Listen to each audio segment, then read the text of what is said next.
Laptop, yeah. If you click the comments in the top right there, you can see what people are saying Got it. as they Amazing. pop in. So good to see you, Sarah. Welcome, welcome. Thank you very much for joining me today. Thanks for Whereabouts having are you located? I am just outside of St. Louis, Missouri. Oh, nice. Okay. So right in the Midwest, dead center in the middle. So you got hit with all that snow too.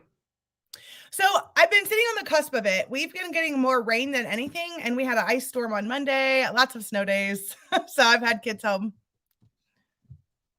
It never ends. Never a dull moment when you got kids, especially with all the things that have been evolving lately. Good morning, everyone. Totally, right? Man, the kids are feeling all the energies that are going on too.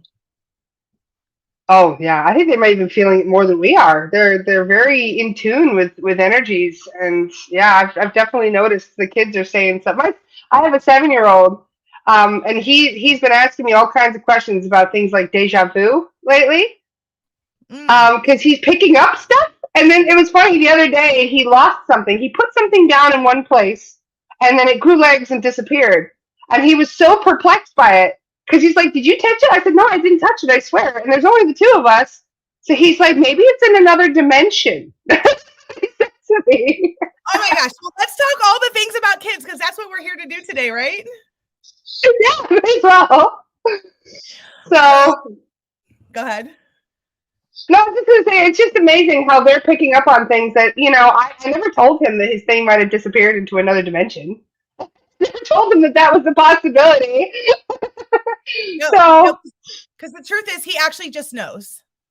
He just knows. yeah, He yeah, just knows. exactly. That's what's beautiful about all the kids right now. And I'm so excited to dive in and talk about the children of light and all these rainbow kids that are walking the planet right now and helping with this, the evolution and us evolving and elevating the consciousness of the collective. They have such an important role. And I'm so excited to talk more about these kids because I don't think they're talked about or acknowledged enough.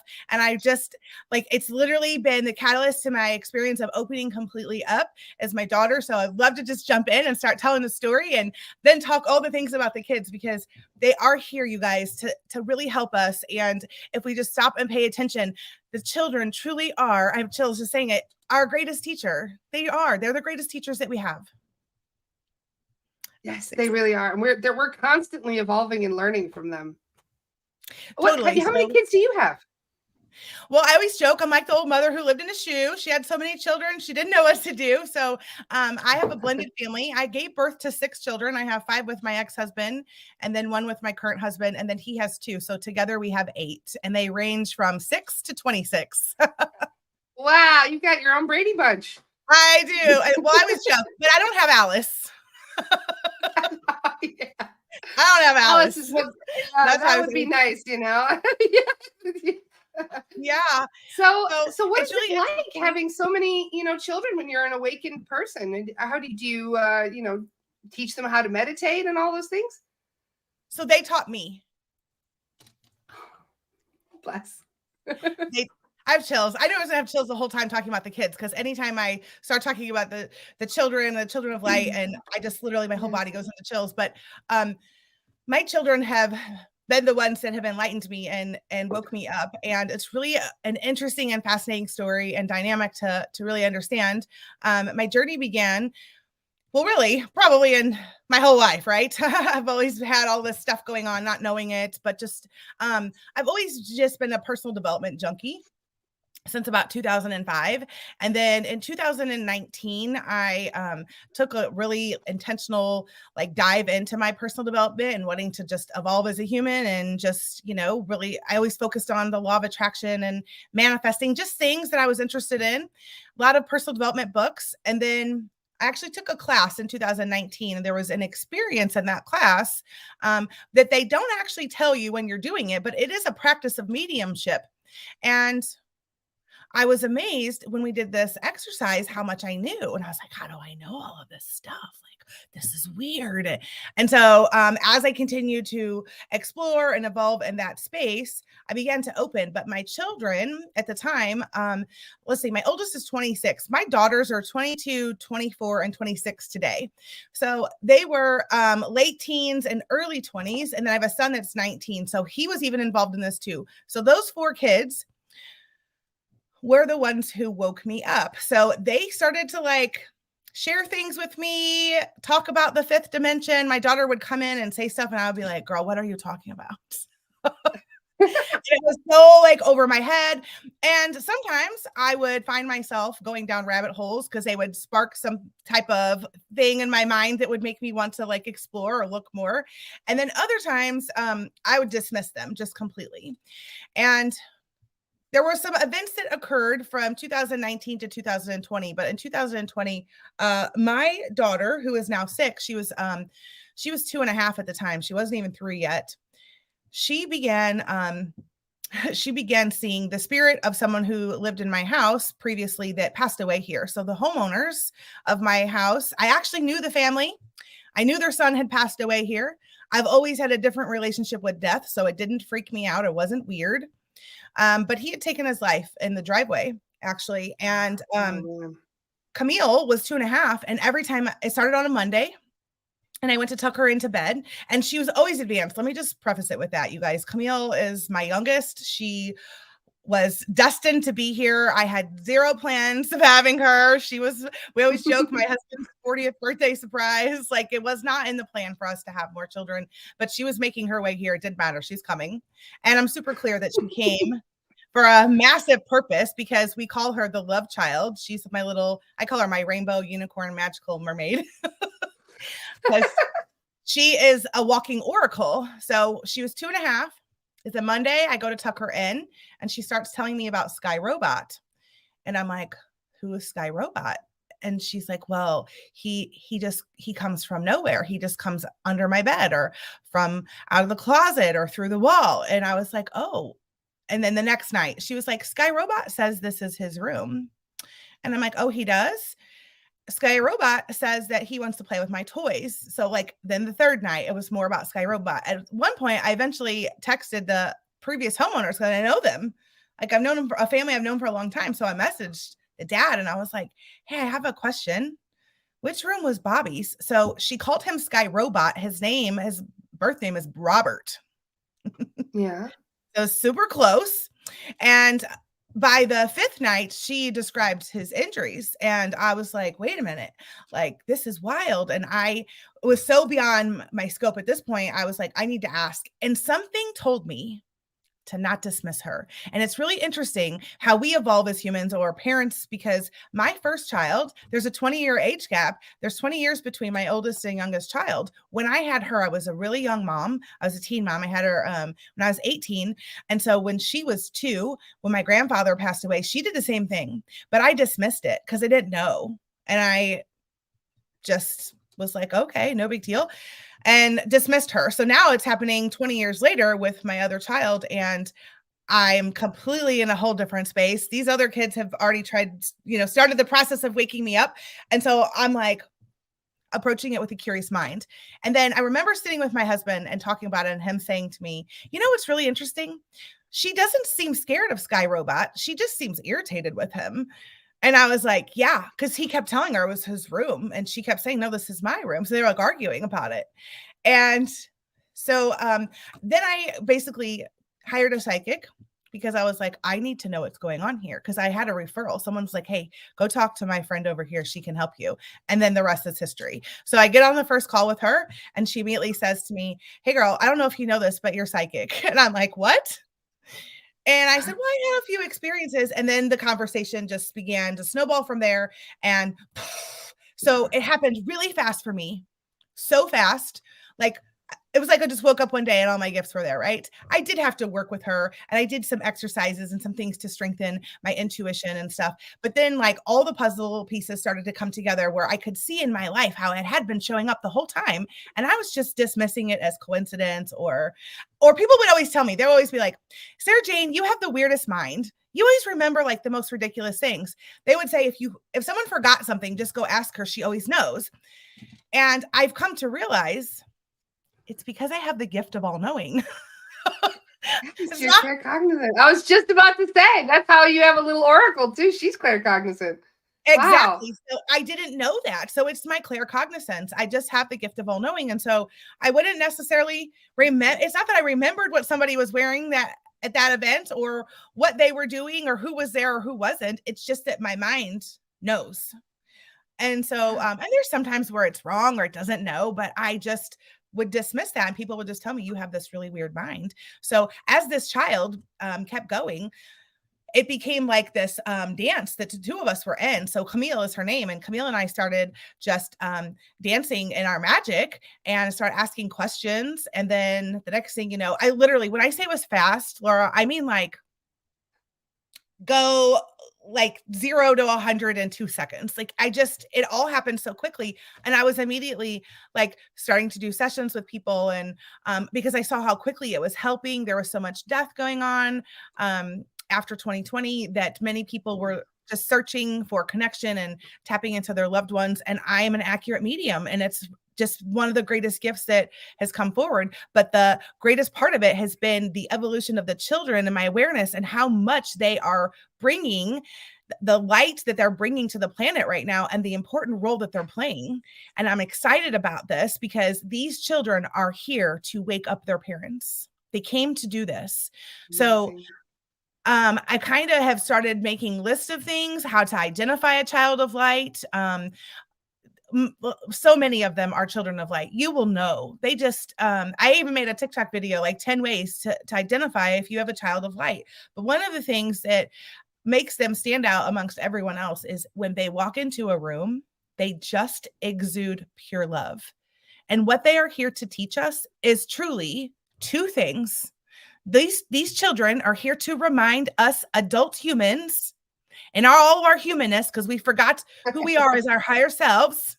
They're here to teach us unconditional love because that's exactly what a child does, do they not? They just love unconditionally. They don't care what you look like. They don't care what you smell like. They don't care where you live. They just love with no conditions. They don't care if you have money. They don't care if you're poor. They love everyone. They do. The other thing they're here to teach us, are you ready? Forgiveness. Oh, forgiveness. Yeah. Who forgives better than a 5-year-old? Nobody.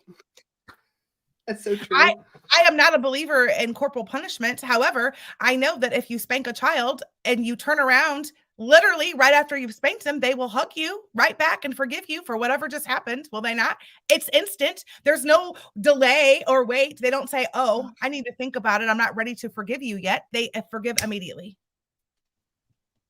Wow. And those That's so true.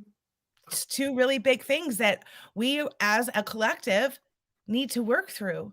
They're here to open and explode our heart chakras. Like the emerald light that surrounds these children and the rainbow colors that surrounds them. I see their auras. I can always identify a child of light because I see a rainbow aura over their head. So knowing that it's there.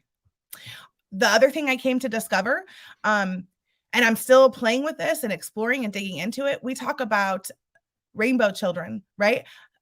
It's often the child that you have after you've suffered a loss, right? After you've lost a child, whether it was a miscarriage or a stillbirth or an infant that died young. And we call them rainbow children, right? There's so much more to that than we know or that meets the eye, because those children that passed usually are connected to the child that comes next.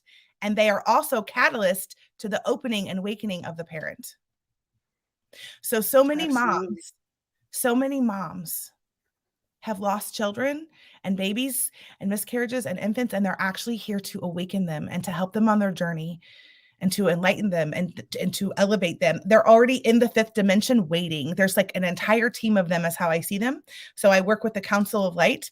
this is something that just came through. I call my team Ophelia. So I have a spirit guide named Ophelia. It's kind of like Esther Hicks. I always joke, like, if you could take my work, if I could describe it, it's like Esther Hicks meets Long Island Medium.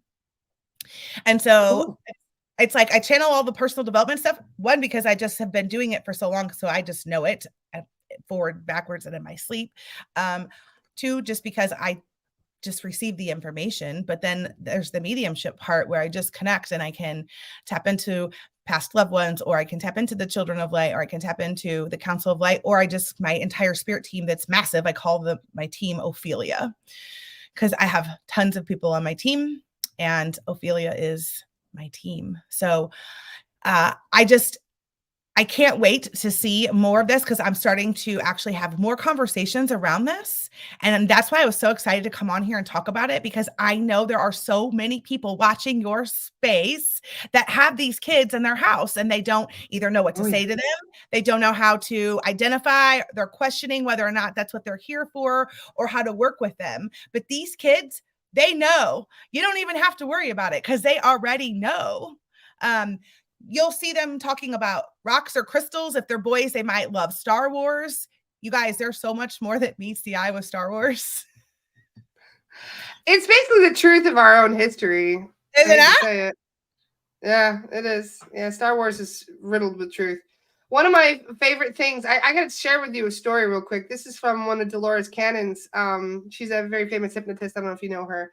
Oh, one yes. of her clients was suffering from she had 4 miscarriages, and she was extremely upset because it's a long story, but she married young. She had a husband that she was with for several years. They kept having miscarriages. She had 4 miscarriages with this husband. And as you know, that can cause a lot of problems in a relationship. And they ended up getting a divorce. And she ended up meeting this man a couple years down the road. And he had 2 daughters, 2 very, very young daughters. And their mother had a problem with drugs and all kinds of stuff. So she wasn't in the life at all. And then they end up getting married. And she was worried about trying again, because she didn't want to, go through that again, a 5th miscarriage. She was, heartbreaking for her. So she went for a hypnosis session to find out why those miscarriages happen, what is going on, that sort of thing.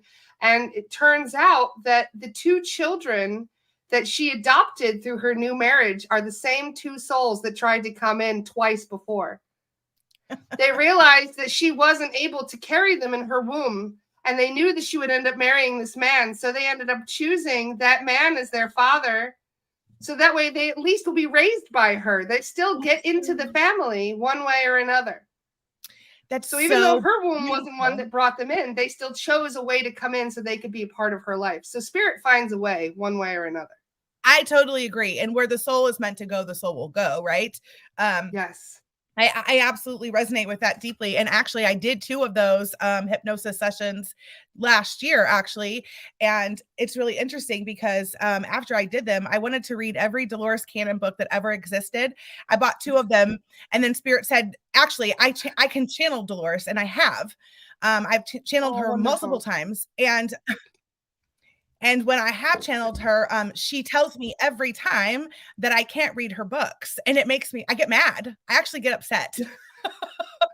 One, because I have this just deep relationship and connection to books. I've written a book. I love books. I have just my whole life loved books. So to tell me I can't read a book is like, it's like taking away my favorite thing. And so she just said to me, Sarah Jane, the reason you can't read my books is because I need you to be able to validate the information. And if you're privy to it, you can't do that. And so I've actually had this vision where I actually do some type of session live and people are listening or watching, because I can easily connect, because I'm already so tapped into my higher self that it's not hard for me to get into hypnosis. But she's told me not to read her books. Really? I wonder why. Because she's always told me, like, it's to validate information when you're with other people. Oh, I see. So it's kind of like being an author yourself, and you don't want to read other people's books, so you don't get that cross of, I gotcha. Yeah, she said, I don't want you to be privy to the information. You will validate my writings and channelings and information, is what she always tells me. And I have to just trust her. Because I do love me some Taurus, and I do trust her. However, it's frustrating because I'm like, Taurus, I want to read your book. She's like, no, stop, Sarah Jane, you can't. That's incredible. And So you know, one of the things about these mentors too is that they do have a deeper understanding of what we're trying to get into too. So it is good advice to listen. it is the discernment piece. Listen, if there's anything I've ever learned is like the only time that my discernment is a problem is when I don't listen to it. But you still Right? learn from something. You're like, okay, hindsight's 2020. Like, Yeah. yeah. And that's really, so this whole experience, what it's done is I now teach other people how to tap into their intuitive gifts. One of the greatest gifts that I have just in my lifetime that I've always had this before this even came about. It's just something as part of my zone of genius is that I'm able to I can learn something and immediately go teach it to other people and teach it well and teach it confidently. It's just a gift I have. I love that I can do it because I can move quickly, right? And I don't know if you're familiar with human design, but it's probably part of just my manifestor energy because I'm a master builder. And so teaching other people how to do this and access their intuitive gifts has been the greatest reward of my life, because watching people literally transform right before my eyes and step into their power and their magic and discover all these things that they've never accessed within them is just a beautiful, beautiful experience. But to also have the children. So most of the people that follow me, I have a private Facebook group and I go live in there frequently. They can pretty much count on or anticipate most of the time that Camille is going to show up at some point during the live. And when she does, she's coming in to validate something. She'll either have connected with someone's past loved one. She'll come in and tell me what deck to use for card pulls. She will bring a picture that will represent something. I always tell a story about a good friend of mine passed away almost a year and a half ago. And it was really hard when she passed. And I knew immediately that she was going to be on my team before she ever left the physical, and there would be a thing with it. I kind of knew that was going to happen. So she passed away in October of 2022. And a few months later, her husband reached out to me, and I'd known these people for many, many years. And he said, hey, I think I'd like to do a session with you and connect with Sheila. Or would you be good with that? And I said, yes. And so, I went to his house and he asked me, he said, can you bring Camille with you? And she can play with my daughter. And I was like, yes, absolutely. So I brought Camille with me, and the two of them, his daughter's older than Camille, but I knew she would have fun playing with the little girl, right? So they went off, did their thing. He and I were having the session. And I told him, I said, I want to let you know that because Camille is here, there's a good chance that when I get home, sometime within the next 24 to 48 hours, because that's typically about how long it takes if she's been around for a session. I said, she will validate this session. She will validate that Sheila was here. She will validate something for us. Just know that it'll show up. Expect it to be here because she's here for the session. So he said, okay. So he and I began talking, and he tells me that his wife, my friend, who I knew for over 20 years, had a similar gift. And I never knew it. And this is why, because we don't talk about it. People up till now have not been talking about their intuitive gifts. And so she was in the closet about it and not open and didn't discuss it. And I came into mine much later. So I didn't ever bring it up as a conversation. And then he told me, he said, she could see portals in our backyard. And he began talking about these portals that she would see, and how when they began construction that she no longer saw the portals in the backyard. They weren't gone. And I said, that's really interesting. So I kid you not, his daughter, Allison, gives Camille a notebook and glittery rainbow colored crayons. I go home. I'm not even here for like 15 minutes. And she comes up to me and she says, here, I drew you a picture. And I said, oh, what is this? And she goes, this is a portal. And so she drew a circle, and in the circle, it was rainbow colored. And then on the outside of the circle was another circle, and it was blue, and she shaded it like a light color blue. And I said, what's this? And she goes, that's the bubble that you have to get in to go through the portal. And I was like, girl, what you talking about? So I'm fascinated, right? This little 5-year-old's telling me all about what you do and how to travel through the portal and where you get in and how to do it. And I'm going, okay. And I'm like, this isn't my zone of genius. I have to ask. And I actually did reach out to someone else who's super familiar with portals. And they were like, oh, yeah, that bubble is the purification chamber that you travel through. And I'm like, what? Okay. So then I contact my friends and I'm like, oh, hey, and here's the picture. Here's what Camille has come up with to validate our session today. She drew a picture of a portal and she was not in the room or anywhere near us when he was talking about the portal. Nowhere. Oh my God. Pretty fascinating. So she just got it. She just got a download from her guides. It happens. I can't even begin to tell you how many times it happens. My girlfriend does soul surgeries, which I think is probably similar to some other work that you guys talk about on here. And we're all calling we call it psychic surgery. Yeah. Psychic surgery. Same thing. Yeah. Same thing. And I actually had one in January and my life has not been the same since I had it done. Literally. Really? What did they clear? Or did they heal? She said I had black looking blocks that were placed on the bottoms of my feet to prevent me from being grounded. Imagine that, you guys. We talk about those a lot.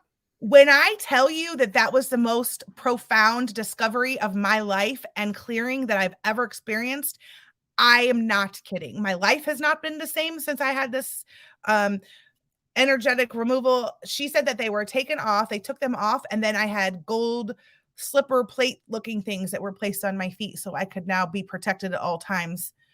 And then, was there something in my crown as well, which is interesting because my crown is wide open. I'm wide open in my crown, but I will channel so much that sometimes I get headaches. That's why I often cover my head. Yeah. Because it helps me. I just found that covering my head helps with the headaches. I realized my whole life I got all these headaches. I never knew why. It's because I have an overactive crown. It's so open. It was waiting. I used to have splitting headaches as a teenager. I would really feel like my skull was splitting in half, and I would go to all kinds of doctors, and they couldn't find anything wrong with me. Same. It even affected my sight and my hearing. It would be so bad. Yes. So yes. Did you need like a dark room? Just turn the light off. Yeah, I just hang out in my room in the dark, laying down with a cold compress on my head. Yeah, that's what I would do all the time. The worst migraines ever. It went away eventually, but wow, what a validation.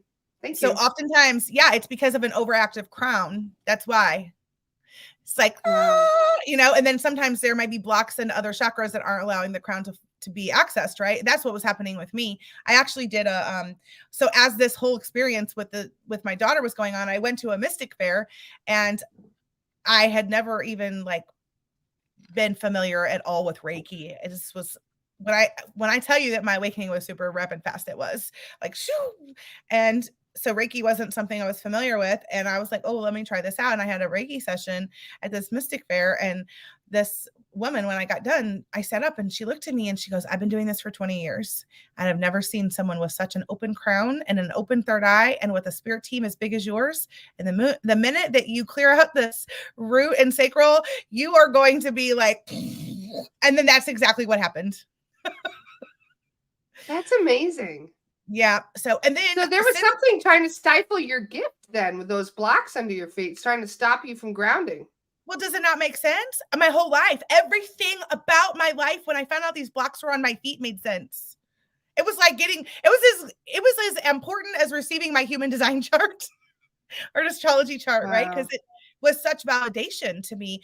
Everything about my life made sense because I have struggled to ground. And I just came out of a dark night of the soul. Ooh, which we know what those are here to do, right? And and that was part of that experience as well. Like I could not ground. I was in such deep grief and I could not ground. It didn't matter. And I think it was twofold. One, I just think it's hard to ground when we're in deep grief because it's such a low frequency that it's hard to get grounded. Right? It's hard to be grounded in grief. And two, these blocks have been what's been preventing me.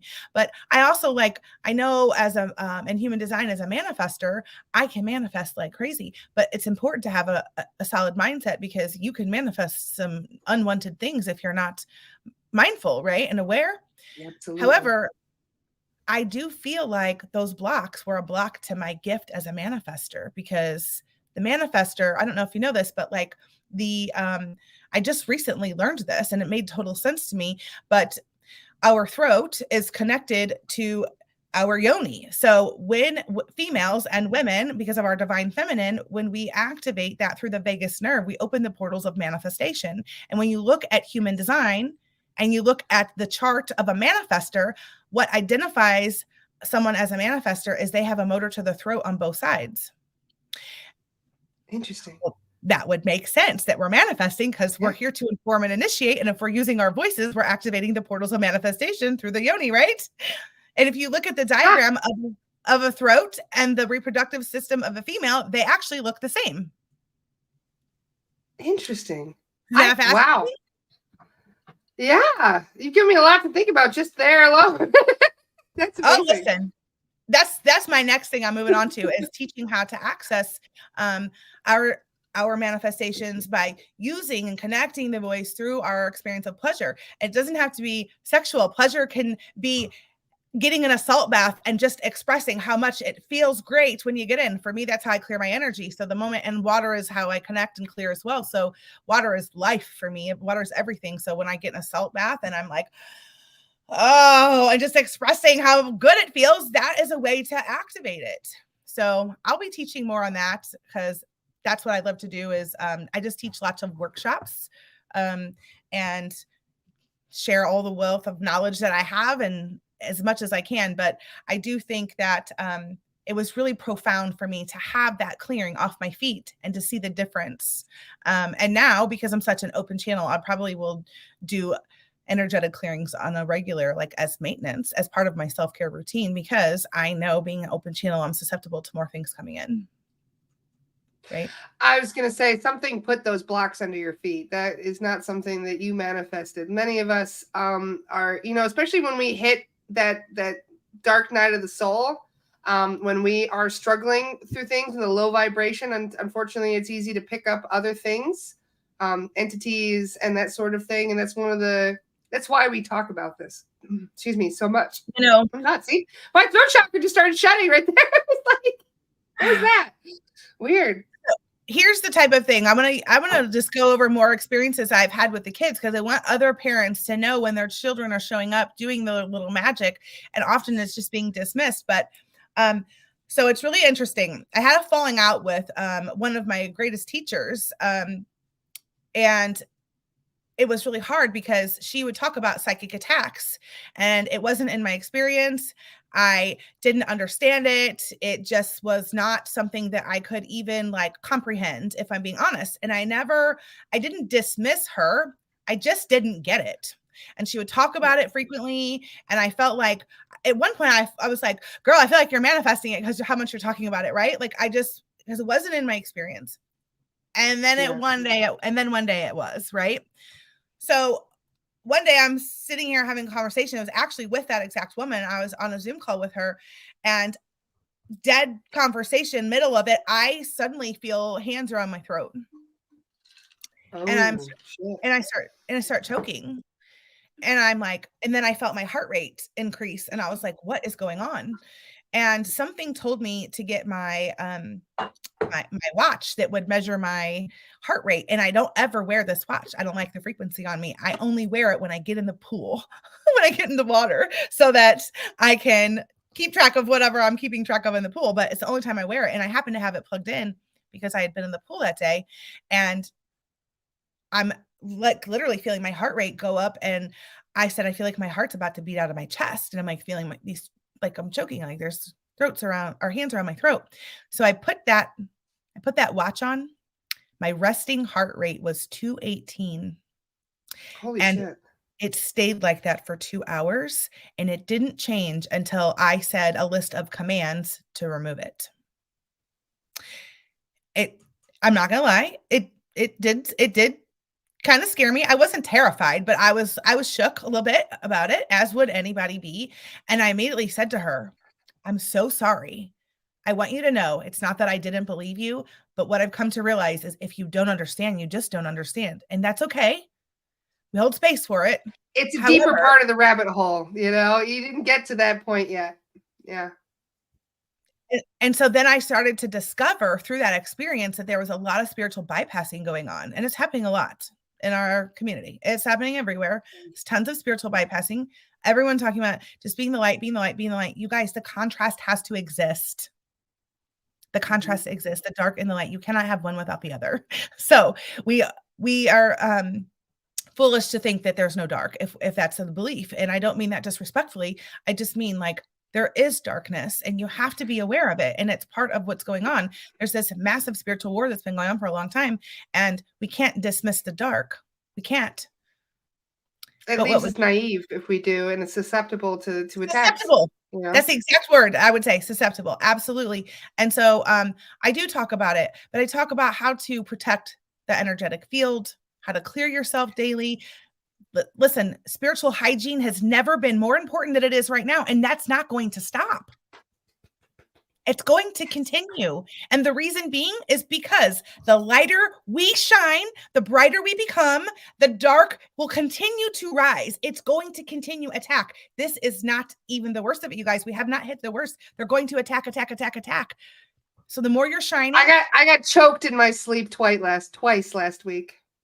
And I woke up with that's the thing, you know, they don't like us talking about it either. You know, it's one of those things where they want us to keep it hush hush and don't let people know that these things are happening. And there are people who, even in my community, who are opposed to us talking about it because they're like, oh, you're just going to attract it. You're just going to attract it. We attract it by being the light, period. Thank you. All I had to do was show up. You too, right? All we do is show up and we attract 100%. it. Yeah. Hey, P.S. We actually came to attract it. I know. We got to clear it out. You know, we got to get it out. We're the way showers, and we did come to clear this out. And so the thing is, as more and more are beginning to open, as truth begins to reveal itself, because we know, I have no doubt that 2024 is going to be a big year for so much disclosure and truth coming out. And as the truth and disclosure comes out, more attacks are going to happen, and people are going to need to know how to be prepared. Yes. All of our systems. Mic drop. Exactly. All the systems are going to crumble. They will slowly begin crumbling this year. They're going to start crumbling right now. It's already beginning. And I was told that in my hypnosis session that I had, it was very fascinating. And there's a lot that I learned from it. But I talked about that the systems would crumble and they would be replaced with services. And so I have a project that I've been working on. I call it the Web of Impact. And I've been working on this for a couple of years and collecting, I call myself, we call it the FOS Club, Friends of Sarah Jane. It's my networking, just people. I'm a master networker, right? Manifestor, master builder. So I'm always pulling together people and bringing them to create this web of impact. And part of that web of impact is creating a provider network so that the healers have a place to be found. It's also creating retreat homes for them to host their retreats and spaces for the healers to be healed too, because the Laura Stars and the Sarah Janes of the world, we have to have ongoing spiritual hygiene and maintenance and being taken care of and healed ourselves as we go on the mission to continue helping humanity and the rest of the world. As we continue moving into the fifth dimension, as things begin to shift and change, we will be needed more than ever. I saw that every pharmacy would be replaced with like quantum wellness centers is what they showed me. Can you imagine? Can you imagine? Oh my God. And listen, my background is big pharma. Isn't that funny? Amazing. Contract management and big pharma is where I come from in the corporate space before I came into my entire spiritual awakening. So I find it really fascinating, and creating a provider network so that we can find the healers. But also, it's not just creating this space to be able to find them. It is also providing the training, the leadership, the spiritual thought leadership, the personal development, and the healing that is also needed for all of those leaders, because every one of those healers is some type of a leader and need the support. And so their energy can keep going to help the people. And these kids, if we start creating, my goal is to create unconventional schools for kids. The school system's not working. I've been in the public school system for, this is my 20th consecutive year in public school system. I've done private school too. I've also done alternative schools, and I've done homeschooling. So I've dabbled in all of it. And what I'm super clear about is the public school system is, it's where we go to forget. It's where we go to become programmed. And as I have had this little child, I've been super protective of not wanting her to lose it, because I know that children are the most open, you guys. Kids are the most connected to spirit and the divine than anyone else. They are the closest. And so what happens is they go to school, and I always use this as an example because Camille is such a perfect model for me to teach this on how it works. So because as an enlightened, awake mother, I am consistently nurturing her gifts, consistently reminding her that those are her powers, to trust them, even when no one else believes her or no one else trusts her, to embrace that, right? But Camille goes to school, and what happens? Camille walks in and she tells her friend, I'm just going to make somebody up, Kara, she tells Kara, oh, did you know that my mom used to be my daughter and I used to be her mom, and my mom's name was Aurora? So she talks about our past lives, right? When she used to be my mom, and she will tell you a whole story about this past life, about how I was Aurora and she was my mom. And she goes to school just innocently sharing her life with these kids, right? And then her friend looks at her and says, oh, that's not possible. So then what does she do? She pulls back and says, what do you mean? And she's like, you can't be your mom's mom. There's no way, because this little girl's not capable of conceiving this in her mind, or it's nothing that's been like in her awareness. She can't comprehend it. So she tells her no. Was Kara trying to shut Camille down or dismiss her gifts? Not at all. She's an innocent child and doesn't know. But what happens? Camille comes home, she tells me, and then what does Camille naturally do? She pulls back a little. Oh, maybe I shouldn't talk about that. Maybe I shouldn't tell somebody. Maybe I should keep that to myself. And what happens is over time, and they keep going, they just keep holding it in, and then suddenly it's gone completely. And by the time they're 8 or 9 years old, many of them have lost it, or it's been just, it's dormant. It lies dormant, right? It goes quiet. And then you have to like waken it back up. So by working really hard at it.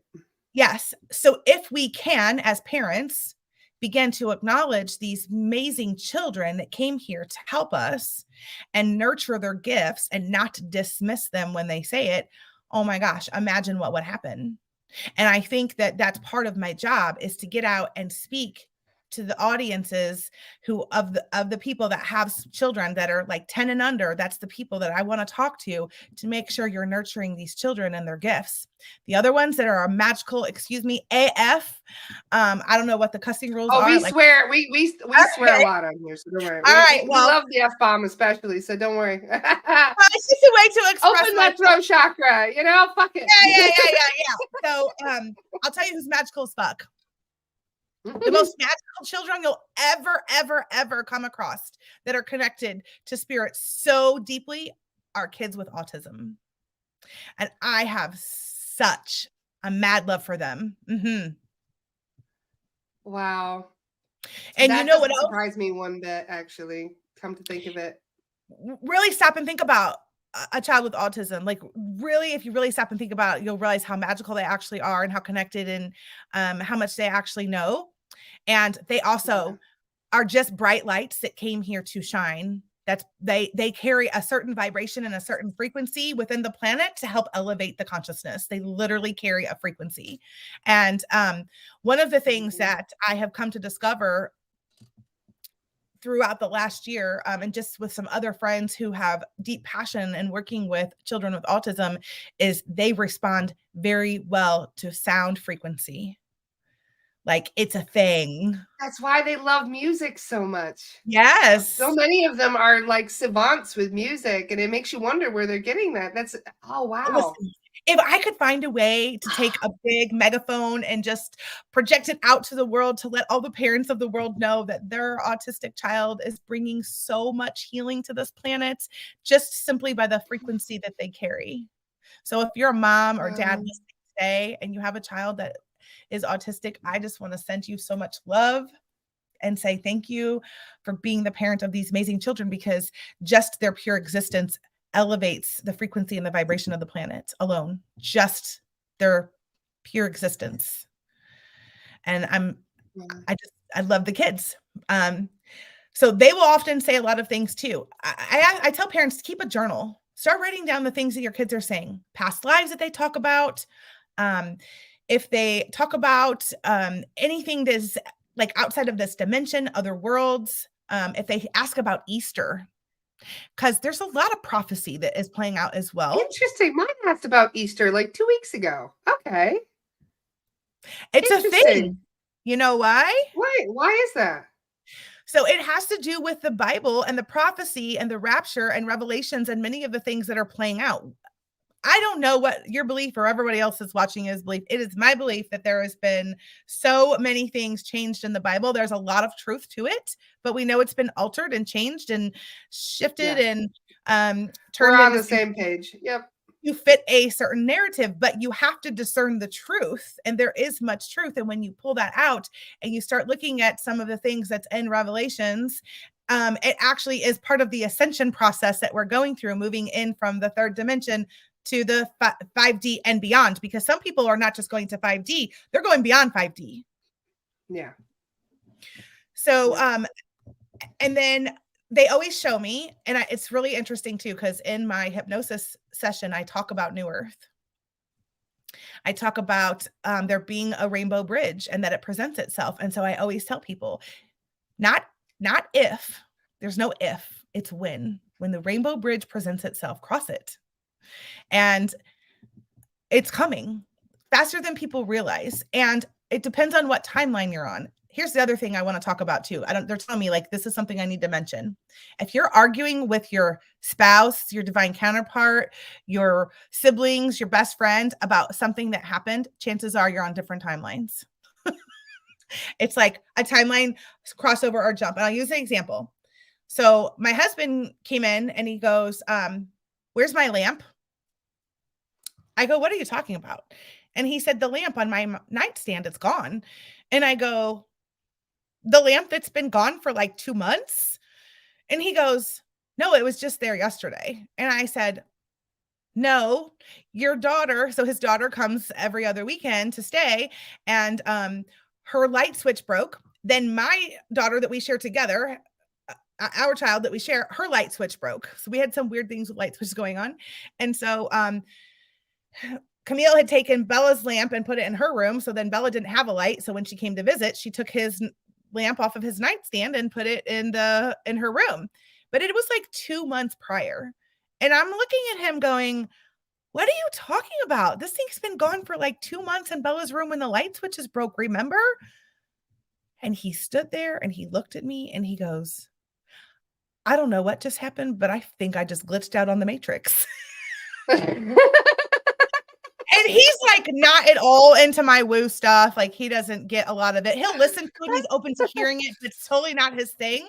So then to hear him speak this out of his mouth, and then immediately what came through to me was we are jumping timelines, because many of us are going up on this higher timeline because the frequency and we're elevating. So we're moving into a higher timeline.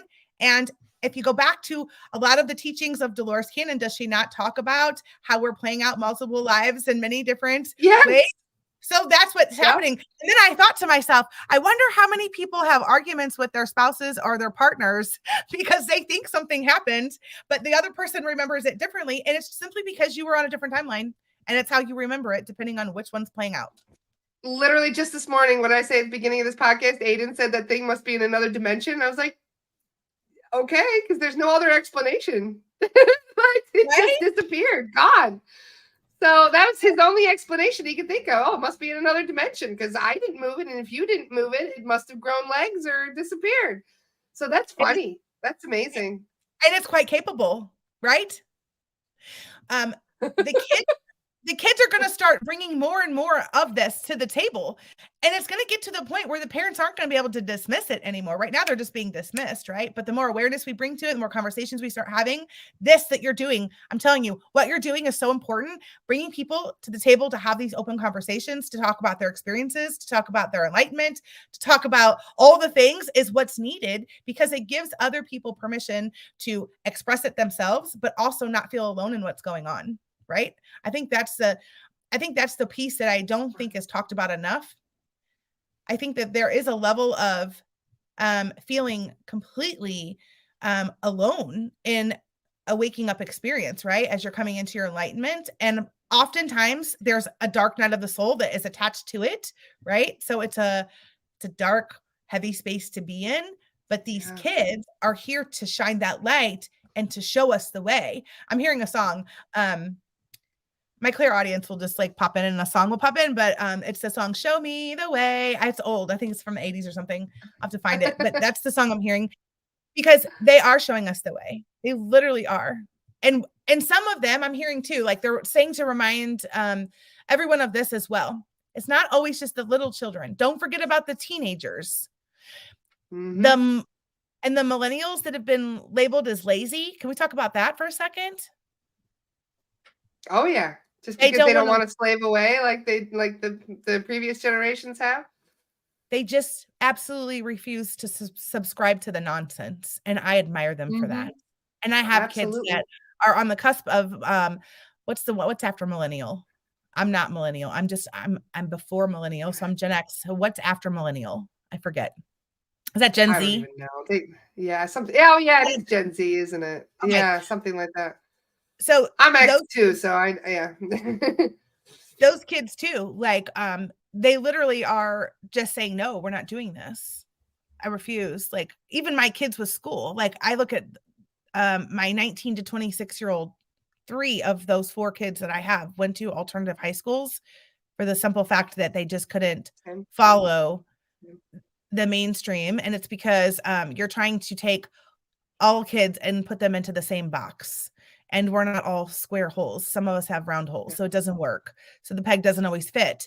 And but those kids have come to show us the way too. So they need to stop being dismissed and labeled as lazy. They're not lazy. They just are simply refusing to subscribe. They don't want to play that game. It's a rigged game. And they know. They often know. So those are the ones too. I think back to 4 years ago, almost 5 years ago, when I guess it was 2018 is when they first started bringing me stuff, and I started going down rabbit holes. And I started to, I would go down them, and then I didn't make a big deal. I didn't dismiss my kids. I would say like, that's really far out there, but okay, I'll look at it.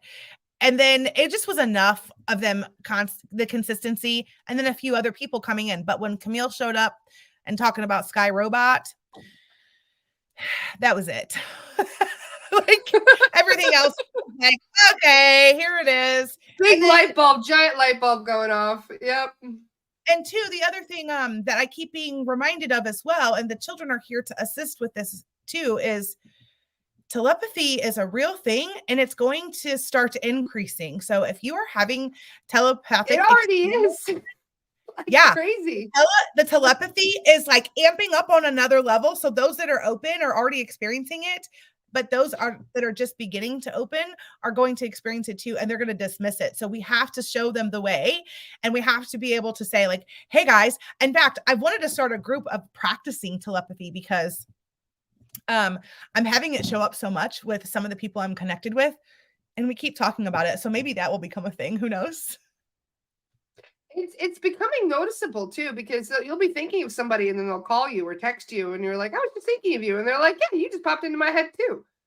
And it's like, once you follow those connections too, you end up realizing that they're happening for a reason too. It's like the universe is calling you towards certain people. And it's because we're both raising the frequency together. It's like, it's like this thing where you get 2 people who are in low vibe, and they kind of get themselves into that downward spiral. But you get getting 2 people who are high vibe, and it starts shooting up, So we're bouncing that frequency off of each other. It's almost like a natural buzz you get when you're hanging out with people of like mind. You're not wrong. I did a live last night. I'm doing a 4-part series in my group right now called Intuition 101, where I'm just talking about the basics.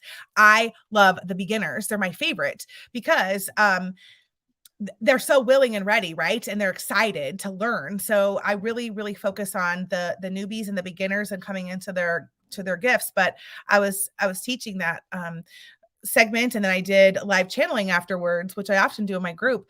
And I got done being with all those people, because the people that are in there, I'm calling in other like-minded people that are there for that information to learn, explore, and expand in their gifts as well, right?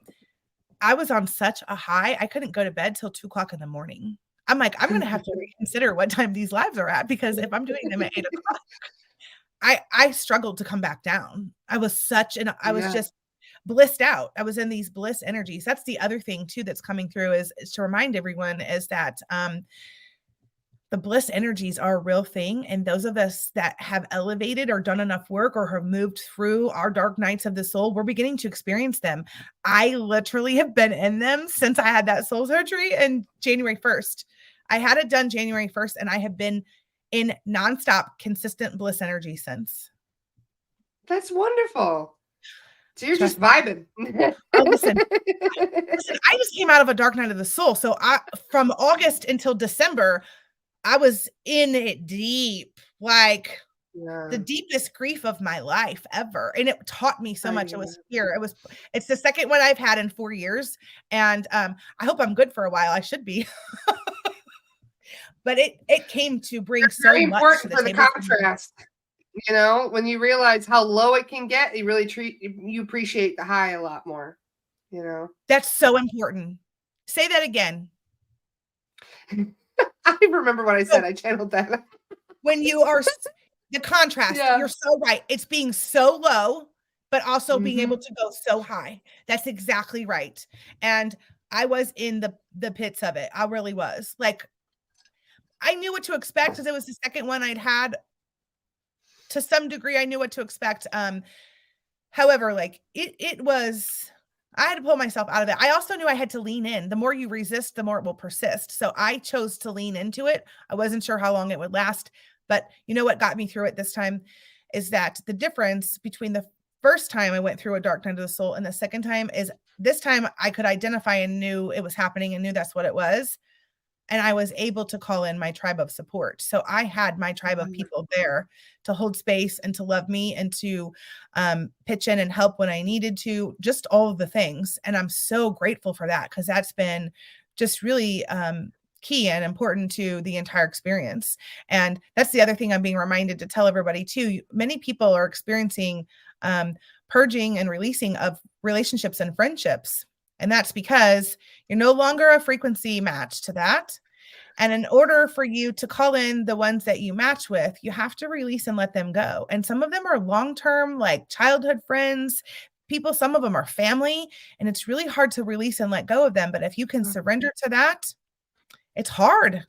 And grief I went through is, something very, very recently, very painful. That's exactly spot on to that. So yeah, I relate completely. and there's often heavy grief that comes with it.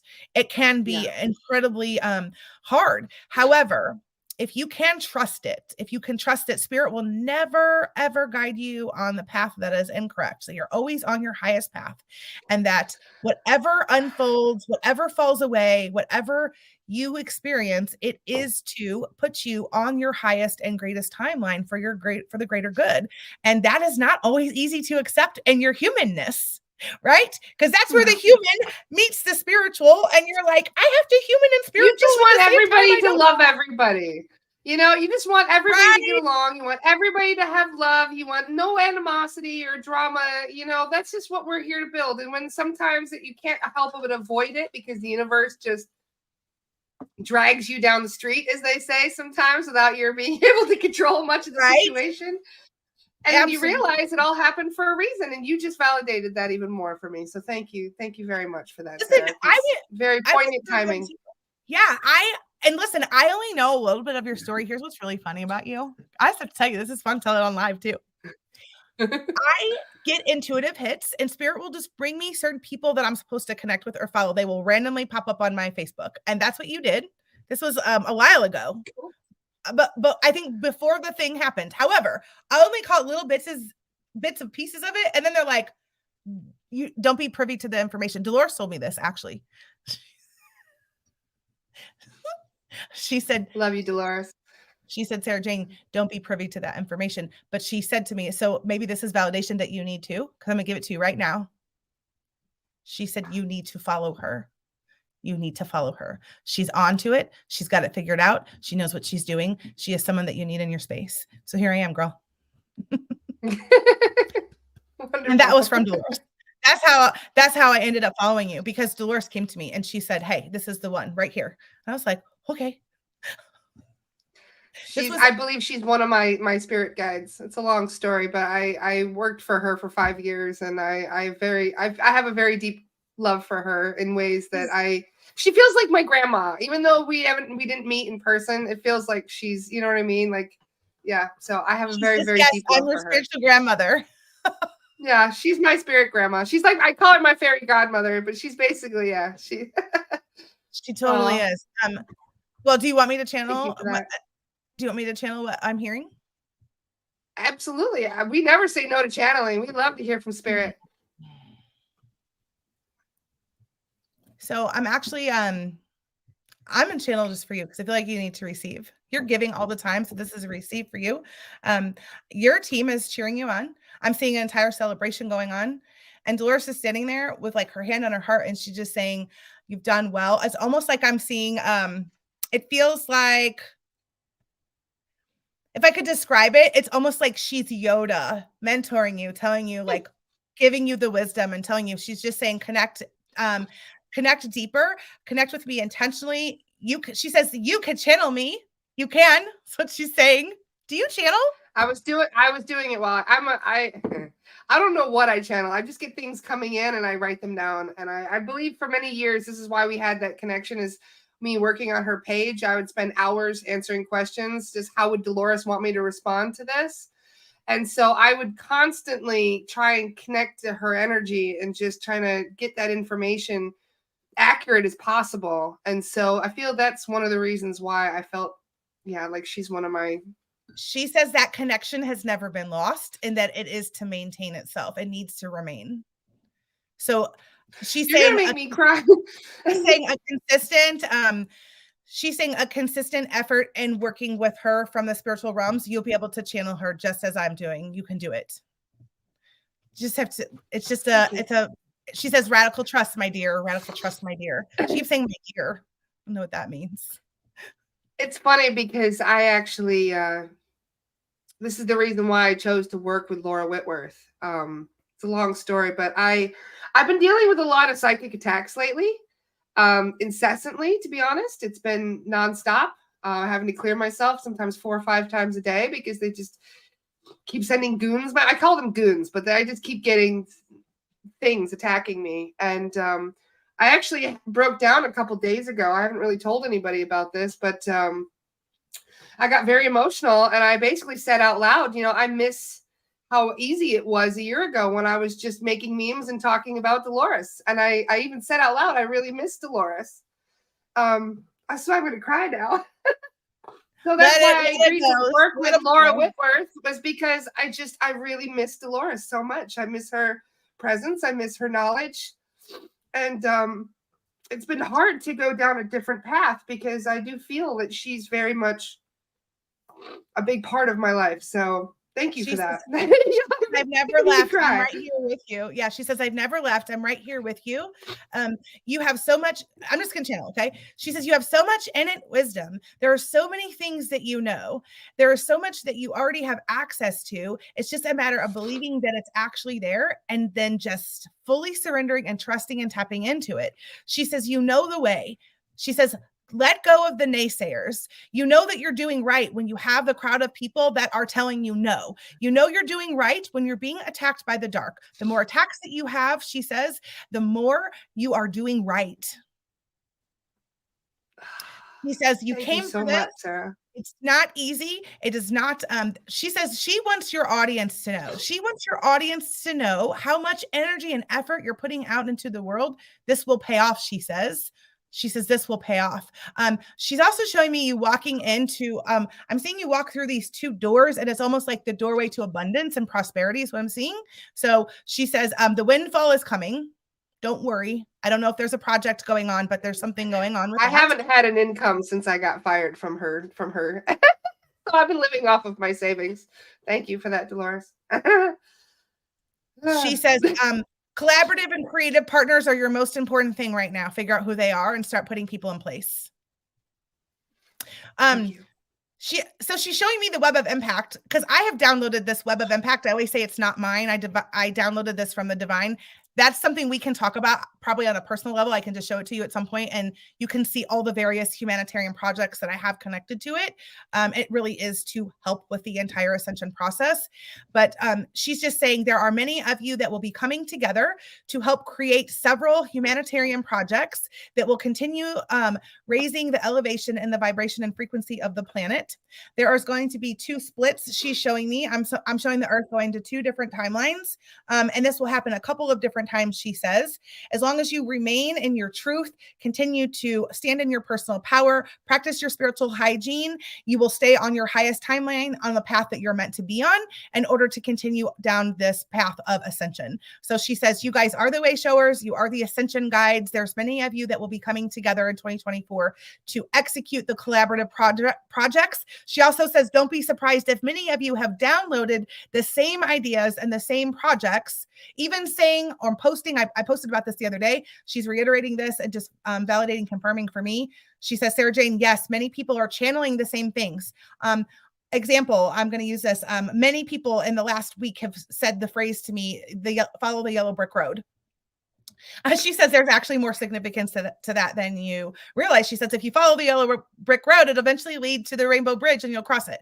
But she's saying that that many people have been putting these things out there, and they're all starting to come together.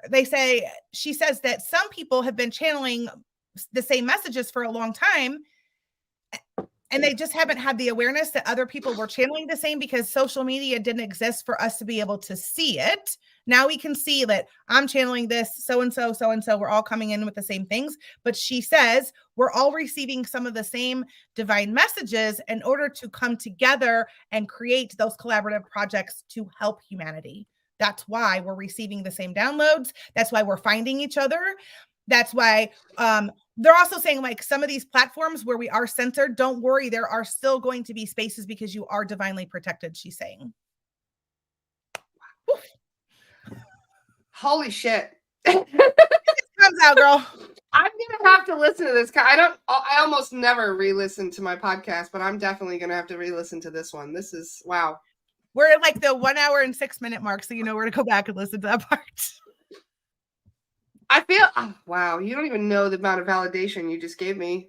I don't usually cry either. I'm very much like you know, like she's singing the song by it's Frozen. Let it go, let it go. She's like, let the tears flow, let them out. She says when you let those tears That's the flow, song that Claire plays every day, you guys. That's my holy shit. Wow. She says when you release those tears, you're cleansing and purging the soul. So let the tears flow. She says you need to purge those tears. Let them out, she says. I have been I've been rock hard lately, trying not to break, you know, as they say. So I've been bottling some things up a little bit. Just trying to stay strong. So thank you. She says 2 things. She says this is a reminder that breakdowns lead to breakthroughs, so it's okay. And then she says you and Sarah Jane should talk outside of this where it's more private. Thank you. Which I'm happy to do. Well, thank you, Dolores. We love you so much, Dolores. I literally was crying, saying I miss Dolores so much, and I hate to say it, but my life was a lot easier a year ago when I didn't have all this attention on me. When nobody knew who I was a year ago, it was a lot easier. So yeah. So, when we step into the spotlight, it's an entire, like, another level of vulnerability and courage. So that's what you're being acknowledged for, is your courage and vulnerability to step in. And they're just talking about, like, I'm seeing your team. When I say they're celebrating you, they're so celebrating you, because whatever this experience was, like I said, I'm not privy and I only know what you've just talked about here and just a teeny tiny bit. They're just saying whatever that experience was, most people would have just laid down and given up. They would have just completely walked away. And that's what sets you apart from everyone else, is you did not let it stop you. And your courage that has taken you to this point will be the same energy and the frequency that's going to keep taking you on to the next, to the next, to the next. Now I'm just seeing those doors again, like these two doors are two big, white, beautiful doors, and they're like opening and you're stepping into them. And it's like, as you step into these doors, it's like all the abundance and the prosperity that you have been working so hard to help everyone come into like their knowing, and just sharing so much truth and putting yourself out there is going to pay off. It's paying off. I'm a Taurus born in the year of the ox. I'm very stubborn. It's been paying off. Oh man, I'm a Virgo. That stubbornness is serving me well. I don't give up. I'm like a dog with a bone. I will stay attached to the whole day. You know what I mean? Like, I don't give up at all. I'm a Virgo, but Virgos have lots of stubbornness in them too. So I definitely relate to that. I don't ever just, I always joke that I'm a, someone said this to me once. So then now I joke about it and it's just I've taken it with me, but they said, Sarah Jane, you're a weeble. Weebles wobble, but they don't fall down. Do you remember those little weebles when we were kids? They were those round toys. And I remember the song. I remember the commercials. Yes. So I would say that you're the same. You're a weeble. So sometimes they get knocked down, but they don't ever fall. They always pop back up, right? I'm sending you the biggest hug right now, Sarah. I'm giving you a giant astral hug right now for that. You don't even know what you've done for me today. My heart is so full right now. Thank you. I'm giving it back. No, wow. I'm so glad. Listen, I was so worried that we weren't going to connect because we had the snow day and the internet thing last week. And then I had another snow day Monday. And I was like, oh no, this It was meant to be, because I didn't hear about the yellow brick road till 48 hours ago. That was when I had to go through 48 hours ago. That's what I mean. Everything happens when it's meant to.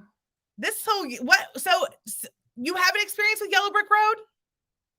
48 hours ago, I literally was singing that song with my kid, dancing around. Yeah.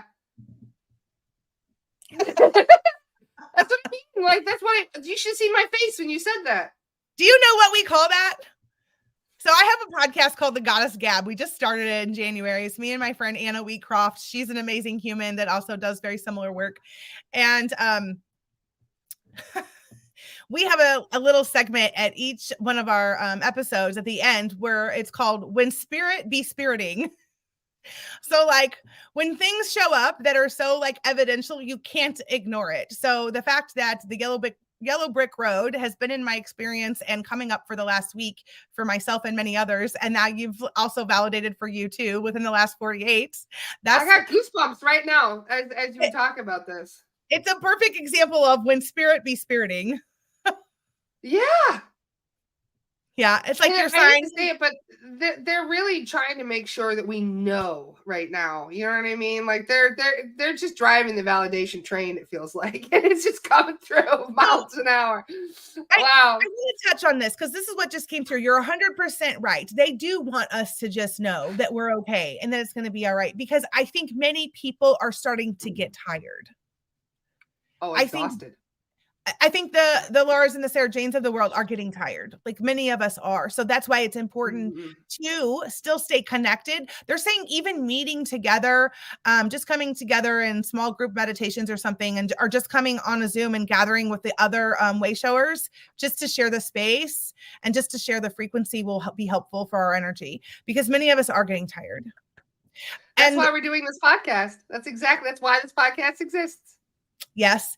And also, they're just saying like the continuing of the soul surgeries or the psychic surgeries or whatever energy clearings, whatever people want to refer them as, to clear that darker energy out is imperative. It's never been more important than it is right now, ever.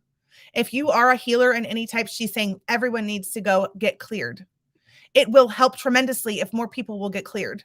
And then it needs to become routine and maintenance as part of the spiritual hygiene. I have committed to once a month soul surgeries for the whole year. Wow. And P.S., this is the next message. I don't know who needs to hear this. I'm just going to keep channeling for a minute if you're okay with it.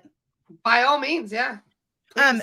This is something that I teach quite frequently, but for whatever reason, it's the people that always come to me. Also, whatever I teach is because it's the greatest lesson I also need to learn. I'm always the biggest student in the room. So, part of this entire process of all of these healers and light workers coming into their gifts and showing up to help humanity, it is they must master self-care, because in order to have the energy to help others, they have to operate from a full cup. We cannot continue to operate from half full cups. She's saying you have to fill the cup and give from the overflow. So determine and figure out, what is your self-care? What are you doing to take care of yourself? What is your personal hygiene that you're doing every day? What is your intentional connection to the divine? And what is your practice to make sure that you're doing all of it? It's okay to go teach everyone, but the rules apply to yourself. You can't forget that you have to do them too. And that's always been my biggest pet peeve, is teachers and mentors that talk the talk, but don't walk the walk. I promise you that anything I teach, any class that I offer, any workshop that I host, I am never going to ask anyone to do that either A, I haven't already done it myself, or B, I'm willing to get down on the floor and roll around in the mud with you. So stop. If you are a healer, a light worker, a starseed, someone that is out there teaching, informing, initiating in any type of way, get into your integrity, she says, and you have to walk the walk. You cannot just talk it. You have to walk it with the people. That's how they learn. That's how they feel supported. It's how they know that you're with them, is by doing it with them. If you're up here just preaching and talking, you're coming from the divine masculine. It's the push. It's the hustle. It doesn't work. That goes away. No more. Oof. Wow. My mind is just blown right now. She's saying that the self-care is so important right now. She's just saying that Yes. the spiritual hygiene and the self-care for the healers is super fucking important. She's like, this cannot be dismissed. You have to fill your cup or you will be exhausted, depleted. She also says, when you're that tired and your energy levels come down that low, you're susceptible to the other energies coming in, especially if you're not protecting yourself.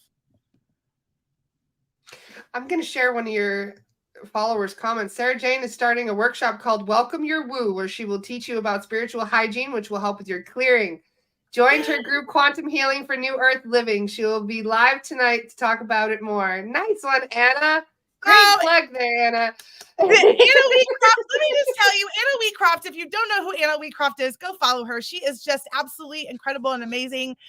We are collaborative partners. We hosted a retreat called Stepping Into Your I Am Presence last September that was just epic. We watched 14 women transform their lives. It was the most beautiful experience. And then we also have a membership that we're launching next month, and she's the one I do the podcast with. But yes, Welcome Your Woo is a 6-week course that I offer where I teach people. The first 3 weeks, we focus on setting boundaries, our spiritual hygiene. I also teach spiritual etiquette. Hey, P.S., let's talk about that for a moment. I'm going to just go ahead and say this.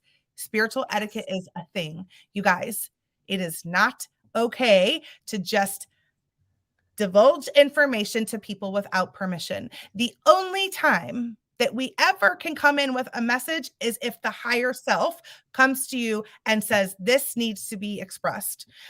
And that doesn't happen very often. Okay. So we have to ask for permission.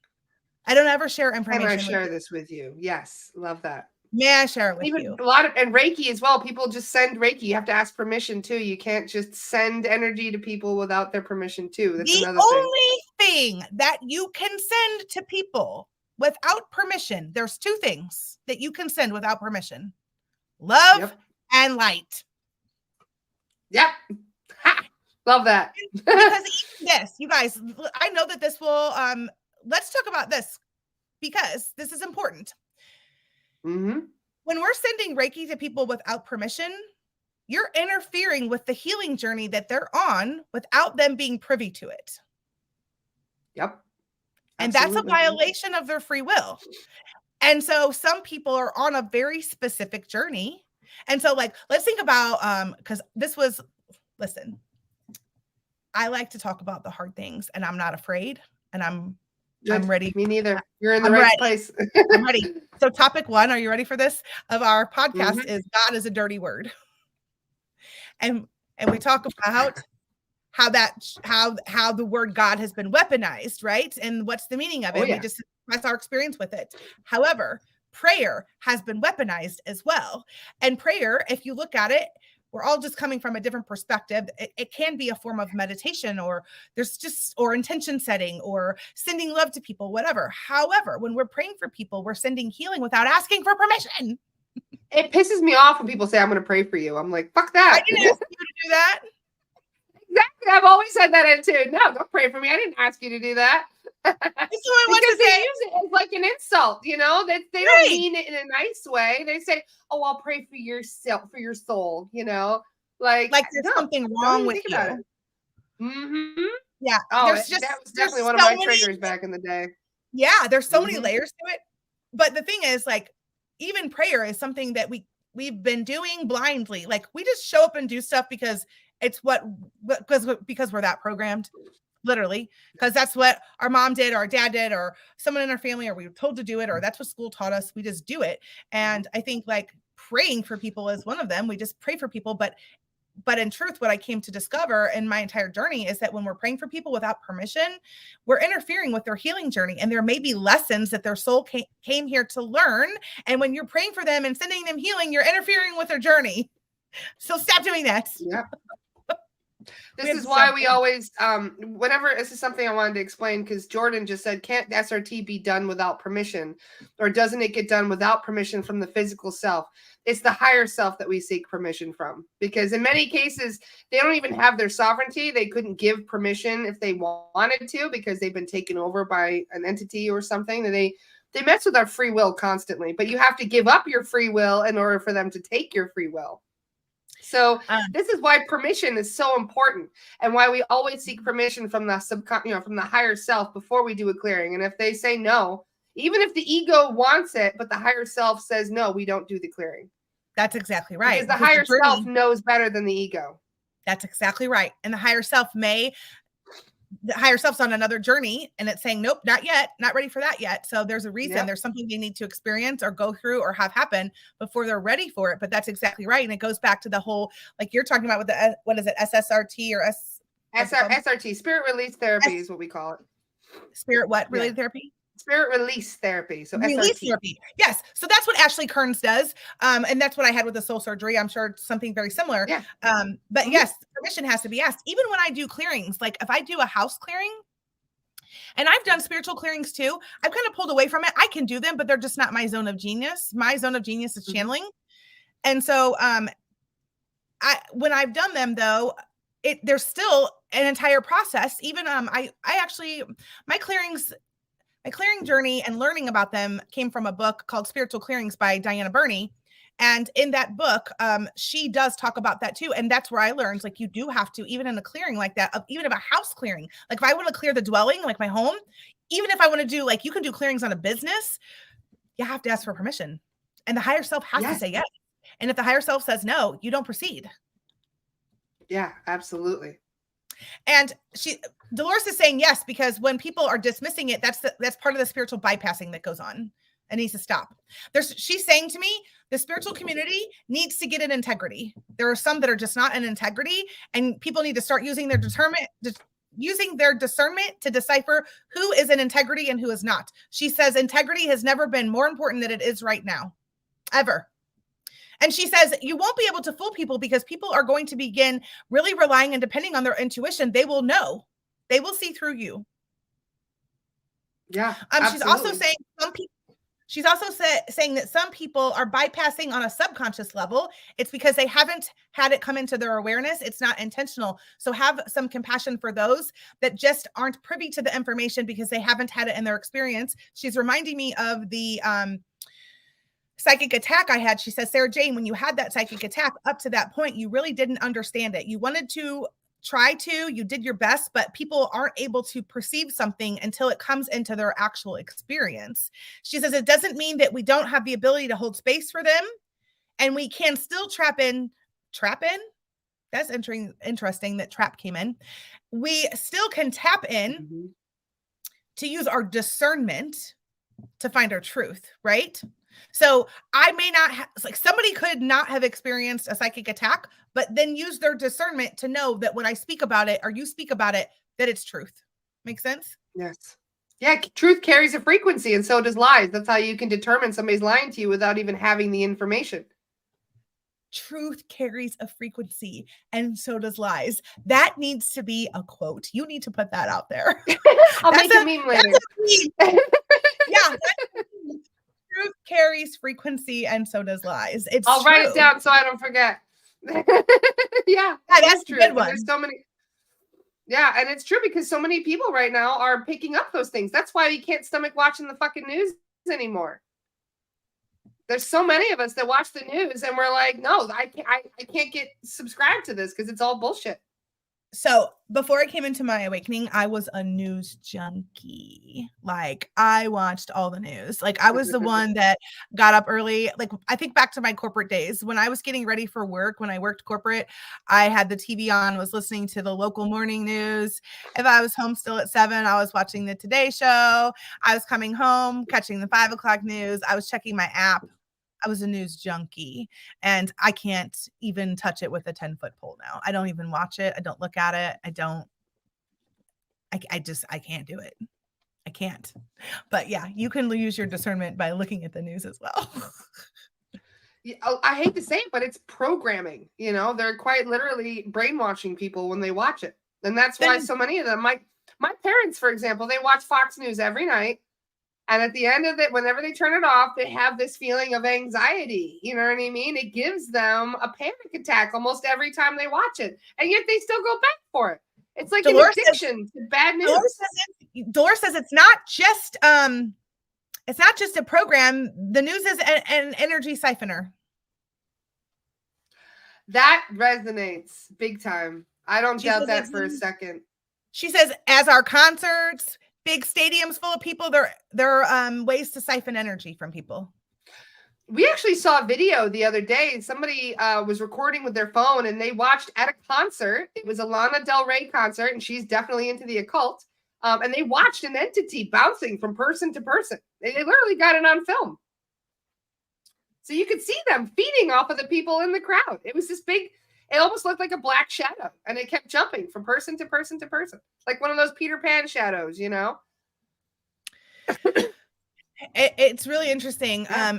That's the other thing too, that she's just reminding me of, that more and more people are not going to be able to go into those bigger groups of spaces. She's just saying that as people begin to continue elevating and opening, that their energy fields aren't going to allow for them to be in spaces like that.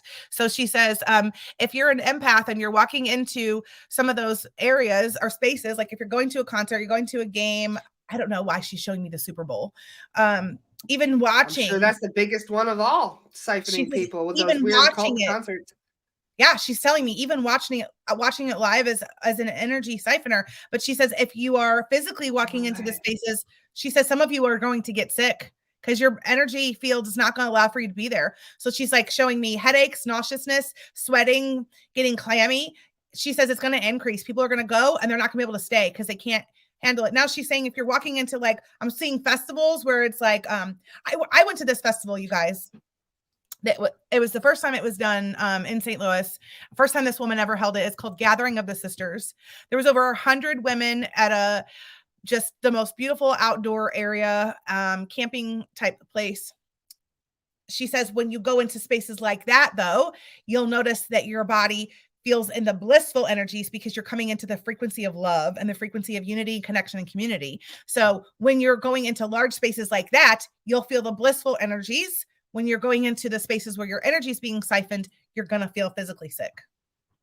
It is. I remember we had an event recently and we could feel it, bringing all these high vibe people in. It almost created like a buzz. We were all high as a kite when we were hanging out together. And I think that's why it's like we're elevating each other's frequencies. She says it's a synergy that's created that can't be broken. That's what she says. Wow, that's so beautiful. And I'm seeing a circle of energy like move is what she's saying. And it's like this movement of energy and it becomes synergy, right? Because it's connected to everyone and it moves and it swirls around and it just continues to elevate and raise. And as it does, it brings you up. I'm seeing the Kundalini energy rise up the spine right now is the visual that she's giving me of this, of how it moves up the spine and activates all the chakras and puts you in your highest frequency. And she's showing me going above like 2 to 4 feet above your head, like the entire aura field. That is incredible. Wow. So we're activating whenever we have these kind of events together, we activate parts of ourselves to be even more powerful. Dolores explained this to me once through another person. She said it's like adding another facet to the diamond that is yourself. Say that again. I asked Dolores why she wanted me to go to a place. She told me it's a weird thing. She put, hold on, backtracking. She told me to go to Scotland and bring her book there, so I did. And I asked why, and she said that you needed to go there to get codes so you could basically add another facet to the diamond of who you are. So it's like adding another, and light bounces off those facets, as she explained. So it's like, you're becoming more of a polished, pristine, you know what I mean? Like what do you call it? But she's basically explaining about how we're all basically allowing more light into our spirit, and that every time we connect and have these experiences, it's like we are allowed to bring in even more light after that. I'm hearing, I don't know who sings this. Something, a diamond in the sky is what I'm hearing now. And I'm hearing diamond songs, and I'm hearing I'm probably just Anna Recroft is on here, and I'm hearing shine bright like a diamond. And that's one of the things she told us recently when we were worrying about these psychic attacks. She said a wolf can't eat a diamond. That's exactly right. Yes, that's exactly right.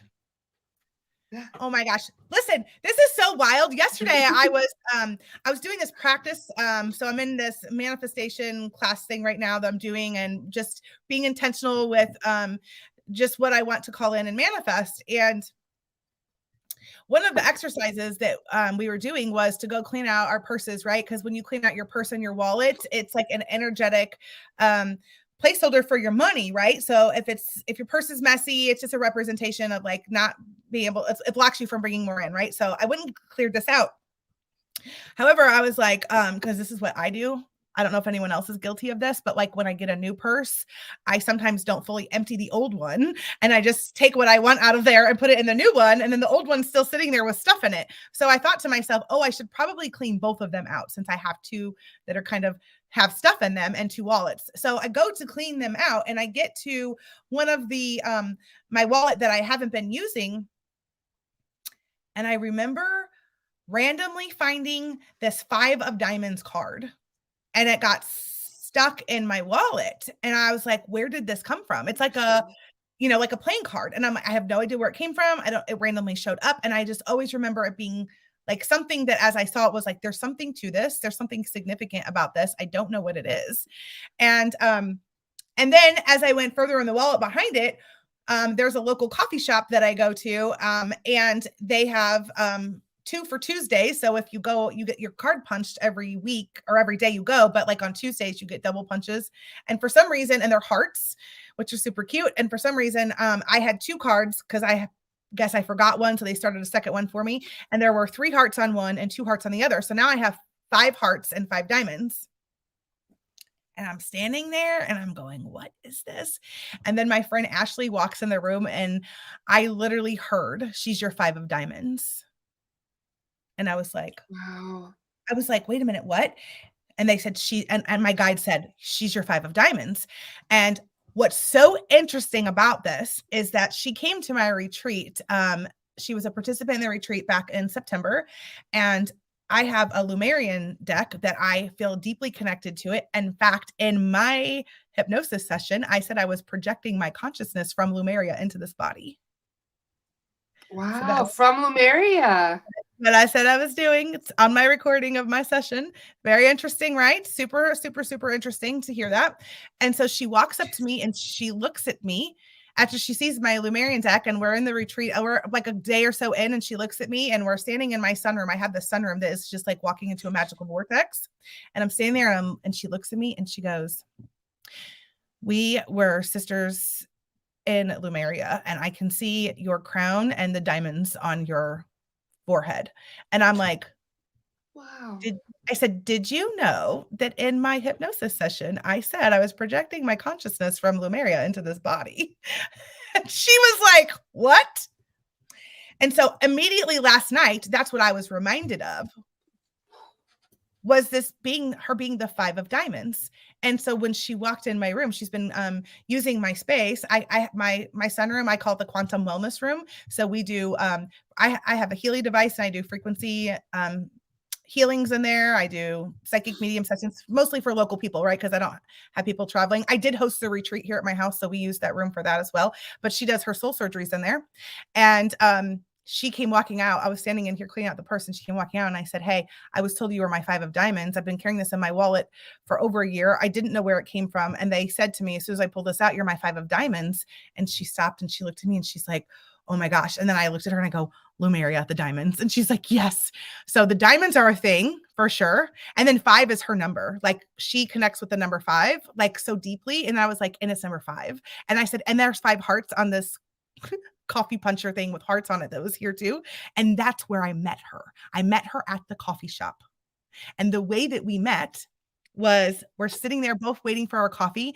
It's a vegan coffee shop. So it's local. So it's not something you can, it's not all over. It's just this little tiny coffee shop in our town. And I was waiting for my coffee. And then she came in after me and she was waiting for her coffee. And she had 2 little girls with her. And I immediately saw their rainbow auras and I knew they were children of light. And I said, what are your kids' names? And she says, Aurora and Willow. And I said, oh, Aurora. I said, Aurora. I said, my daughter says that I used to be Aurora and I was her mom, or she was my mom in a past life. And she looks at me and she goes, oh, this is a divine meeting.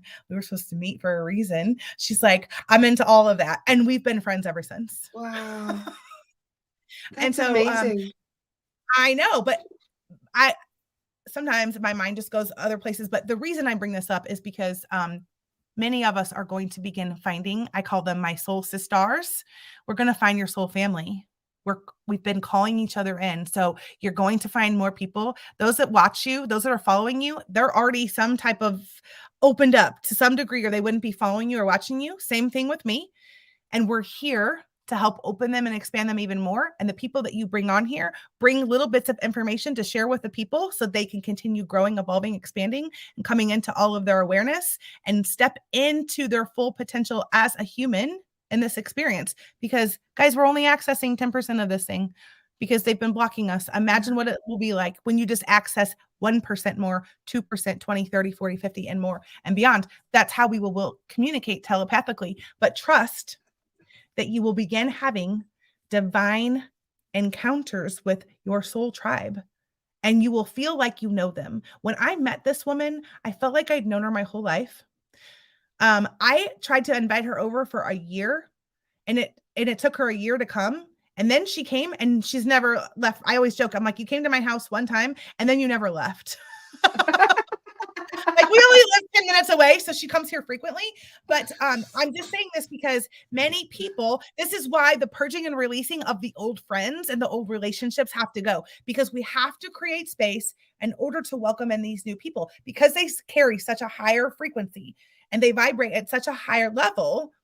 There's no space. There's no room if you have these lower frequencies that are just taking up space in your field. My ex-boyfriend is calling me as you say this. Holy shit. I'm going to throw my phone. Ah! There's this thing called block. There's a block button on there. You can do that. But yes. Holy crap. It's like he knows he's listening. We also don't have to let them go in a negative way. This is another reminder I'm being told to share. When we release these people, it doesn't have to be a dramatic experience. You don't even have to necessarily tell them. You can just begin to back away, right? If a conversation needs to be had, then have the conversation. Like, hey, I'm exploring new things. Or, hey, I'm interested in creating this over here, or I'm going to go do this instead. It's okay to pull back from people. The other thing I'm hearing too is cord cutting has never been more important than it is now. It really is. Absolutely. It's part of the spiritual hygiene is the cord cutting, but they're saying to me, don't just cut the cord. After you cut it, pull it completely out and send it back to the light. Because when you cut it, there's still an attachment here, right? Energetically, you cut it, but there's still the attachment. So pull it out completely. I was going to say, you have to rip it out by the roots and burn the cords. That's what we've been doing. We cut and burn them. Yes. What I do is I pull them out, and everyone can do it different. As long as you use one of the 4 elements, that's all that matters. I Yep. take it, I send it in water downstream of a river and send it back. So it Nice. doesn't, yeah, you, as long as you're using one of the 4 elements to clear it out. Well, But they're speaking saying, of well, cords, I literally have my machete sitting behind me. oh girl, I got the same one. Mine's a little bit different. Mine's over here, but I can't reach it without getting up. But that's what I use too. I use my selenite. What mine's like a sword. It works. It does. Yes, that's exactly what I just envision fire and and all those things. Kind of, this is a flaming sword in my mind, and I just cut all the cords with it. And it works. Yes. I mean, yep. So it's a full cord. It's a full cord releasing, not just cutting it. So you can cut it, but then release it completely, pull it out. Exactly. It'll grow back if you don't release it. That's exactly right. So they're just telling me there are people that need, there's someone, I don't know, whoever's watching, there's someone here or multiple people they're saying that need to hear that. Make sure that you're actually completely pulling the cord out, not just cutting it. But that's part of the spiritual. That is something we have had to learn too. We were corrected by that about a week or 2 ago because we were just cutting them. We didn't know that you had to burn them, but the soul guides corrected us on that. They're like, nope, you got to make sure that they are gone from the root. Yeah, so that came into me intuitively one day. And then I think I had a conversation with my friend Anna Wheatcroft, and I was like, hey, this came in. And she's like, that's exactly right. They need to be completely removed, a complete cord releasing, not just a cutting. And I was like, okay, good to know. So we started practicing that. And that's what she was kind of mentioning earlier in that class that I teach.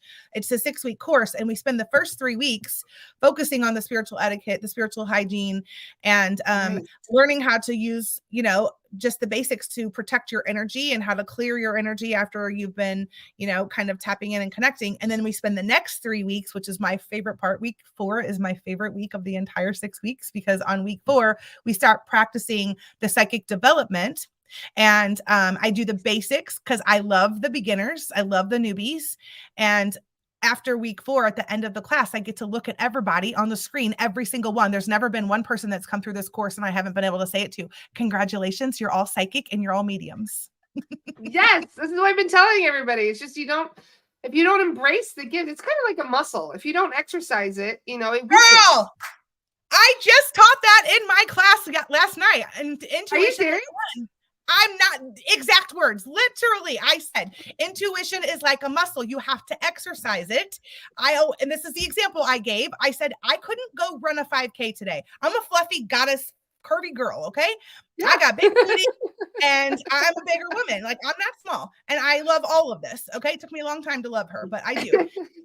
I couldn't go run a 5K today if I wanted to, or tomorrow.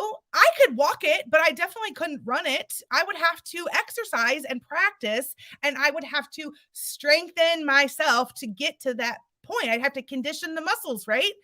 Intuition is exactly the same, and everyone has intuition. No person is exempt from it. You all have it. It's just a matter of how tapped in or connected you are to it. And it's like a muscle. If you're not consistently using it, trusting it, believing in it, and working with it, then it lies dormant. But you can waken that up and start strengthening it. And that's what's really fun throughout the 6 weeks, is to see where they start and then where they end after 6 weeks. But here's the great part.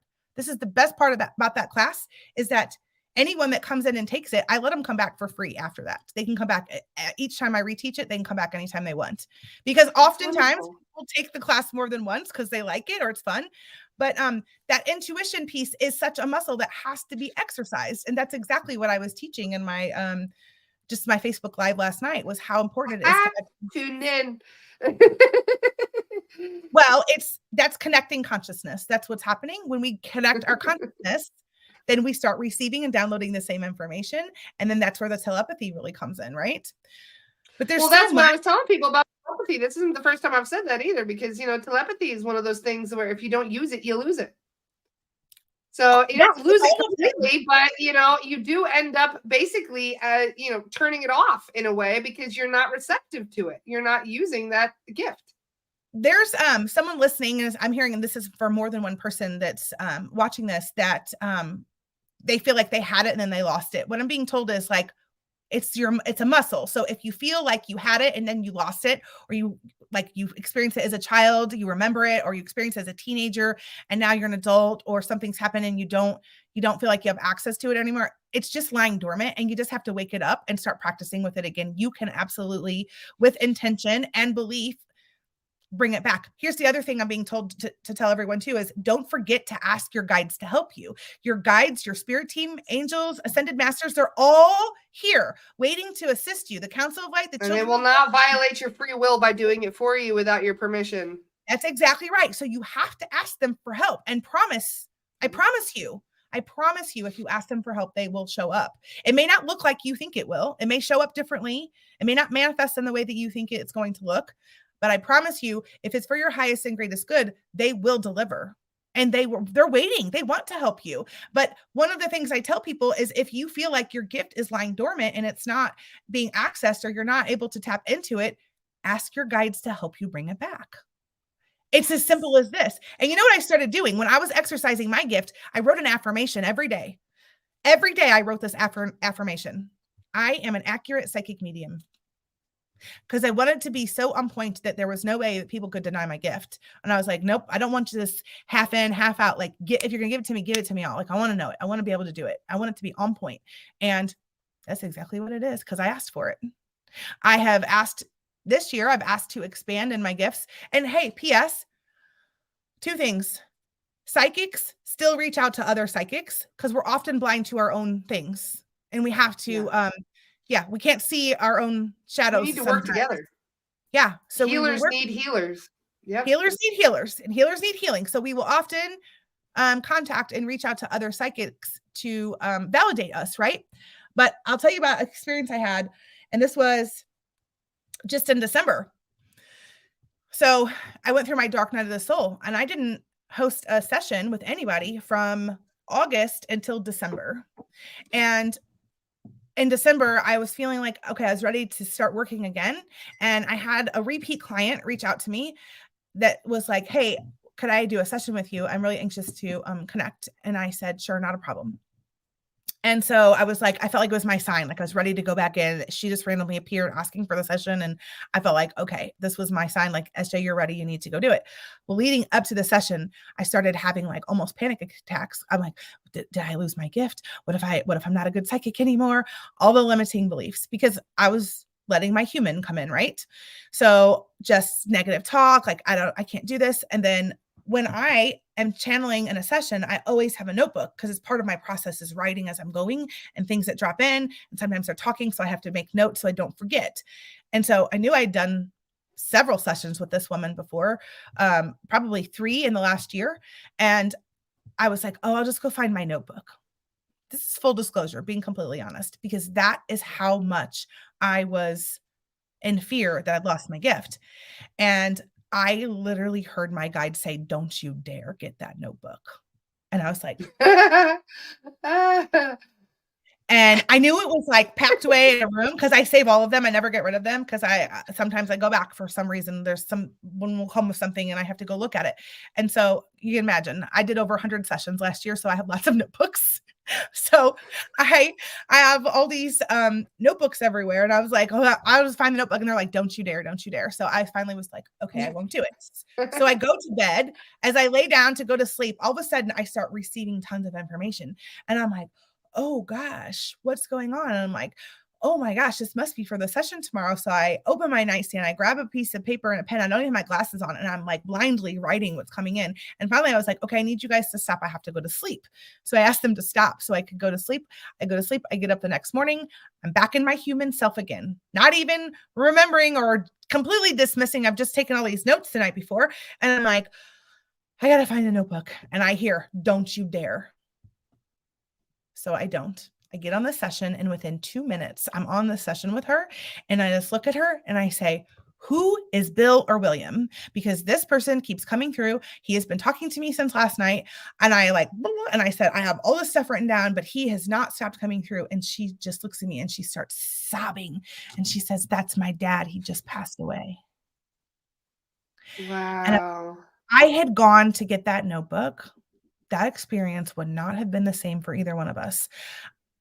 It was literally the gift and the thing that I needed in that exact moment to remember who I was, to remember that I am an accurate psychic medium, that I do have all my powers, that I didn't lose them, that a dark night of the soul doesn't mean that you lose them. It actually means that you'll have them amplified because that's actually what ended up happening. And so they actually got stronger. My gifts got stronger. I didn't even think that was possible. I did not think that I could open any more than I already did. And then there it was.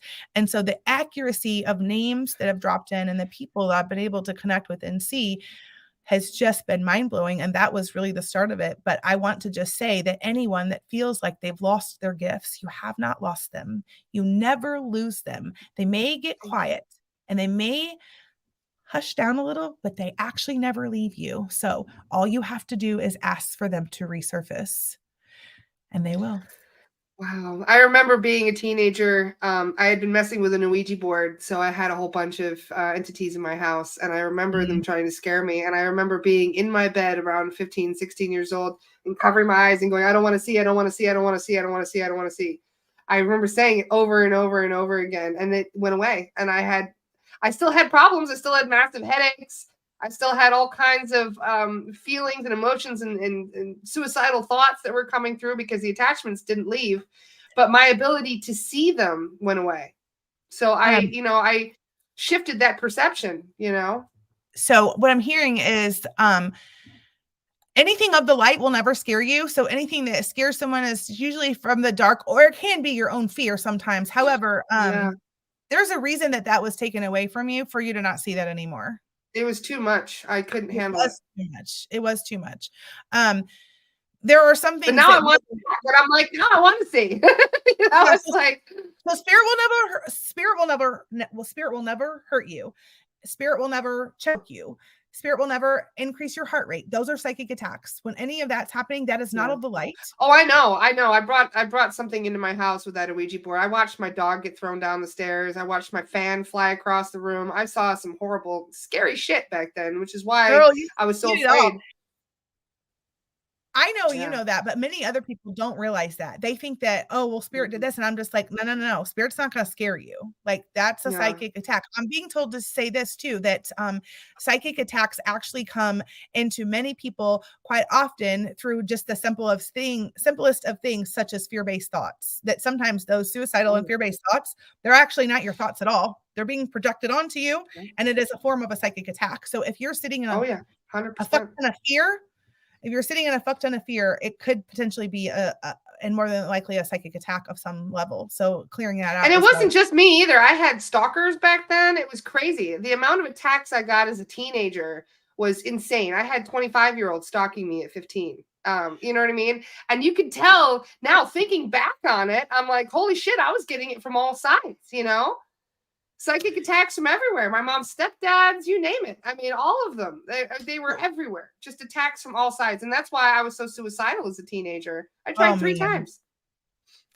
So I will say that when I came into my awakening, I wanted to exit the planet. Like, I literally was like, it was too much. I didn't want to do. I was like, I can't say that I necessarily had like suicidal thoughts. It was like of like carrying it out or doing it. It was more of like, I got to leave the planet. I just can't be here. Like, I'm not supposed to, like, I'm done with this. I want out of this.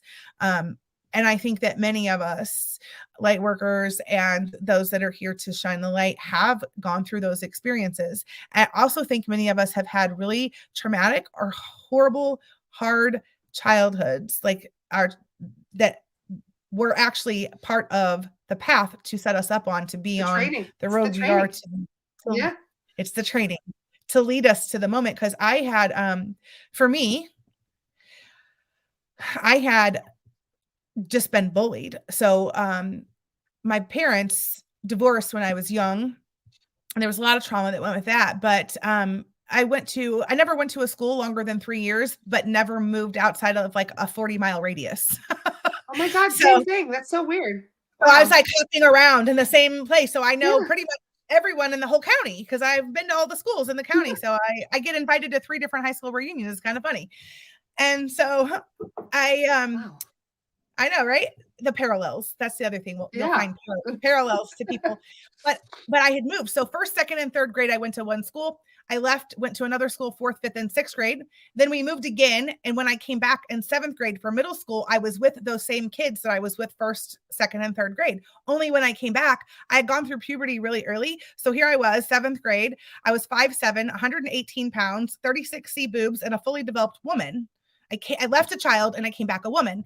And what that did, because I had gone through puberty early and I was kind of ahead of many of the other girls, it gave me tons of attention to the boys. I was thin, I was attractive, I had big boobs. They were like, I wasn't getting attention at home. So I was like, give it all to me.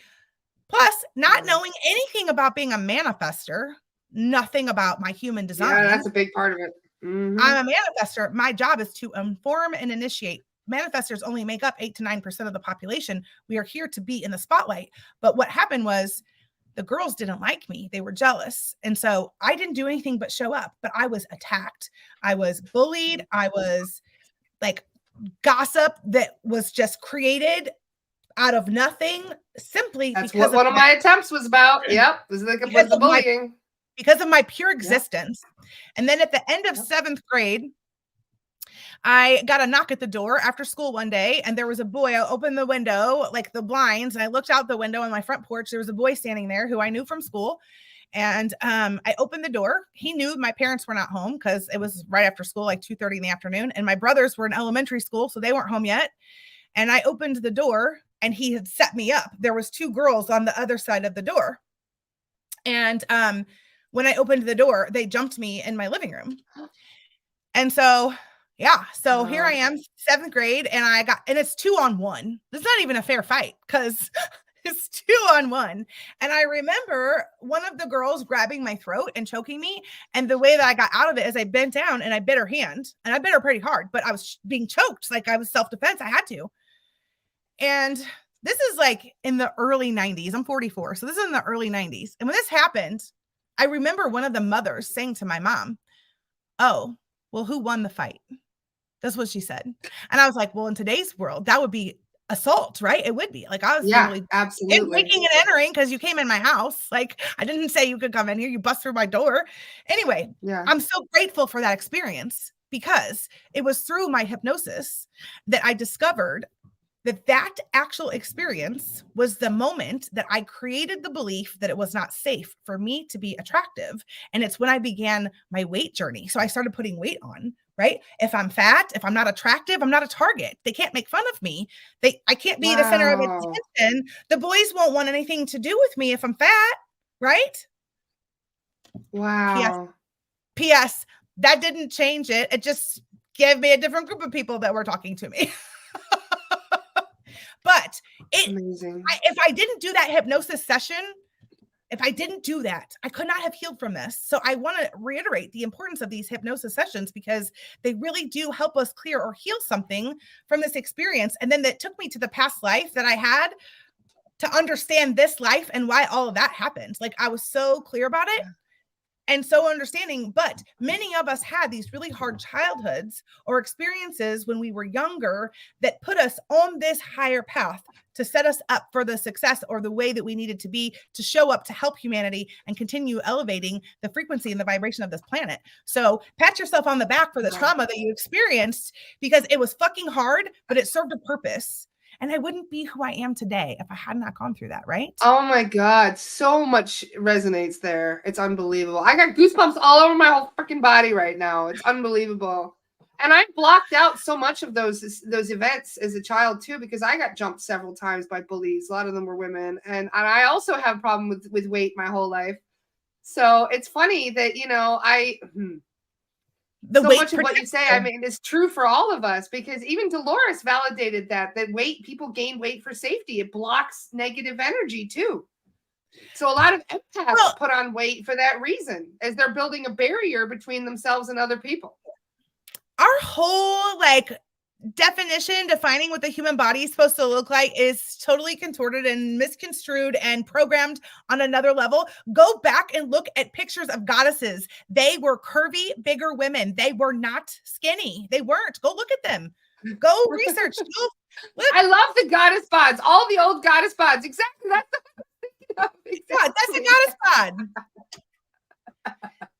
Because let's just say, the goddess bods carry a certain frequency too. Like there's an energy to it.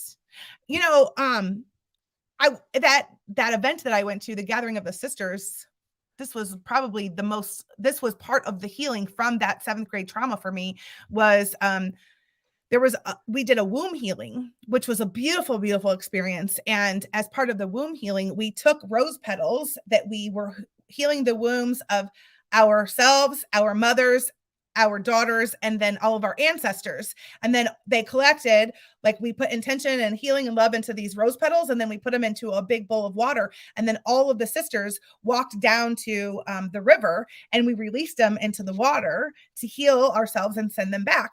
When it was over, this was completely an optional thing. It was not required. But if you wanted to get naked and get in the water to connect with, the energy and frequency of Mother Gaia and the earth and all that she's bringing to us, you could do that.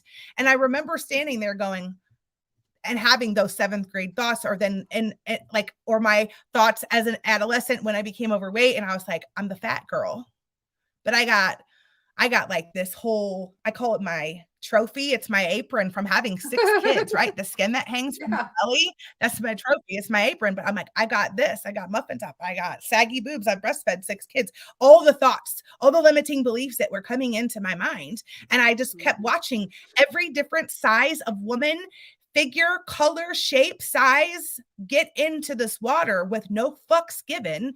And I stood there for a minute, and I was like, I knew it was a pivotal moment in my life. I was like, I'm either going to embrace and love and accept all of Sarah Jane and this goddess body that she has, or I'm going to keep hiding behind this. Fuck that. I ripped my clothes off. I stood on the rock and screamed freedom at the top of my lungs. And the whole place erupted. And then I jumped in the water, and then many other people followed that weren't in the water, and everyone was just cheering. But I was like, this is a moment to liberate ourselves from believing that the body has to look or be a certain way. What if we just came to an acceptance of what is? And that's what it was for me. It was a moment of accepting what is, loving all of her.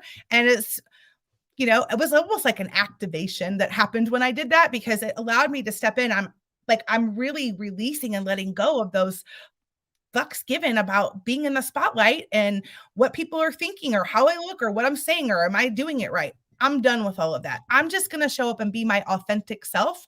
If you're with me, great. If you're not, it's okay. I still send you love. I'm not for everyone. It's okay. I always tell people, if I'm not your cup of tea, go find another flavor.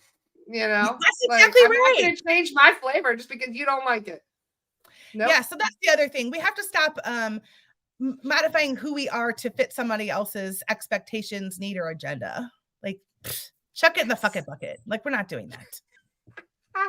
You're amazing, Sarah. I'm so glad you contacted me for this chat. This is a very serendipitous conversation. Listen, holy shit. I've been so excited about this, and not because I even knew what we were really going to talk about. It was like the whole time leading up to this, I kept like, I'll get in my head, like, do I need to take notes? Should I write down some bullet points, what to talk about? And I kept just hearing Dolores say, don't worry, it'll all just flow, just trust.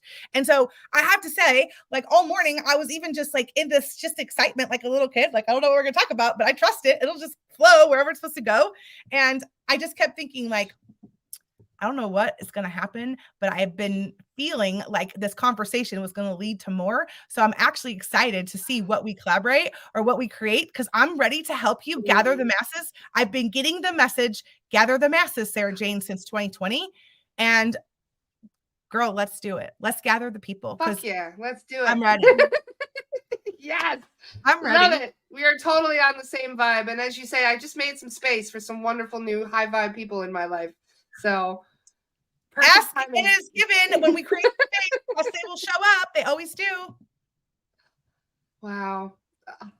I'm going to share your page one more time. Am I sharing the right one? It's your Sarah Jane Patton one? The one that you've been, 4,000 followers? Yep, that's me. Is that the one? Okay. I'm going to share it one more time for everybody. We've been chatting over 2 hours because I've just been so enamored by this conversation. This has been a beautifully intense conversation. It really has. It has so much.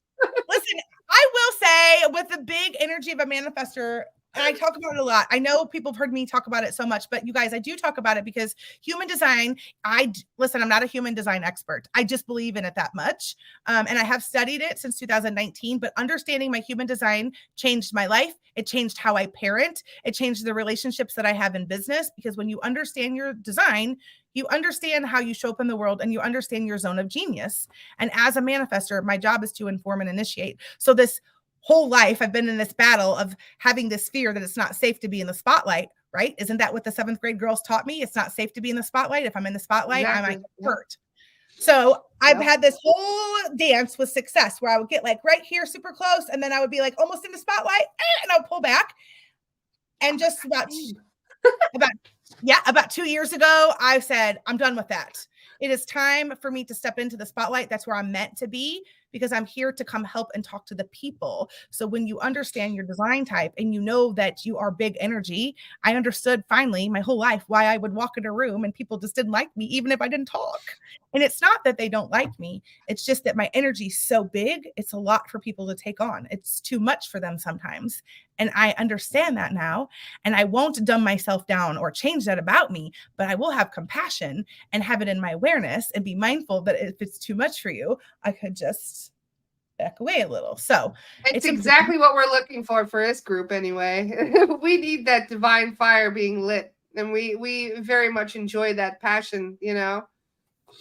I will say that's the thing I bring to the table. I'm gotten super clear about owning my gifts too. You guys, start owning what you do. We have been taught to not embrace our gifts, and we've been taught to not like let that shine. No. I'm going to tell you my zone of genius. I'm also going to know exactly what I have no business doing, like, and be aware of that and express that too. Like finances. Girl, I got no business doing that. That's somebody else's in my field that helps with that. My zone of genius is speaking to people. So, and teaching, that's where I thrive. I get into divine flow when I'm channeling and when I'm teaching. It's my zone. So just know your zone. The projectors, I'm being told to tell people this too. The projectors are so important right now in human design. The projectors are powerful, powerful leaders.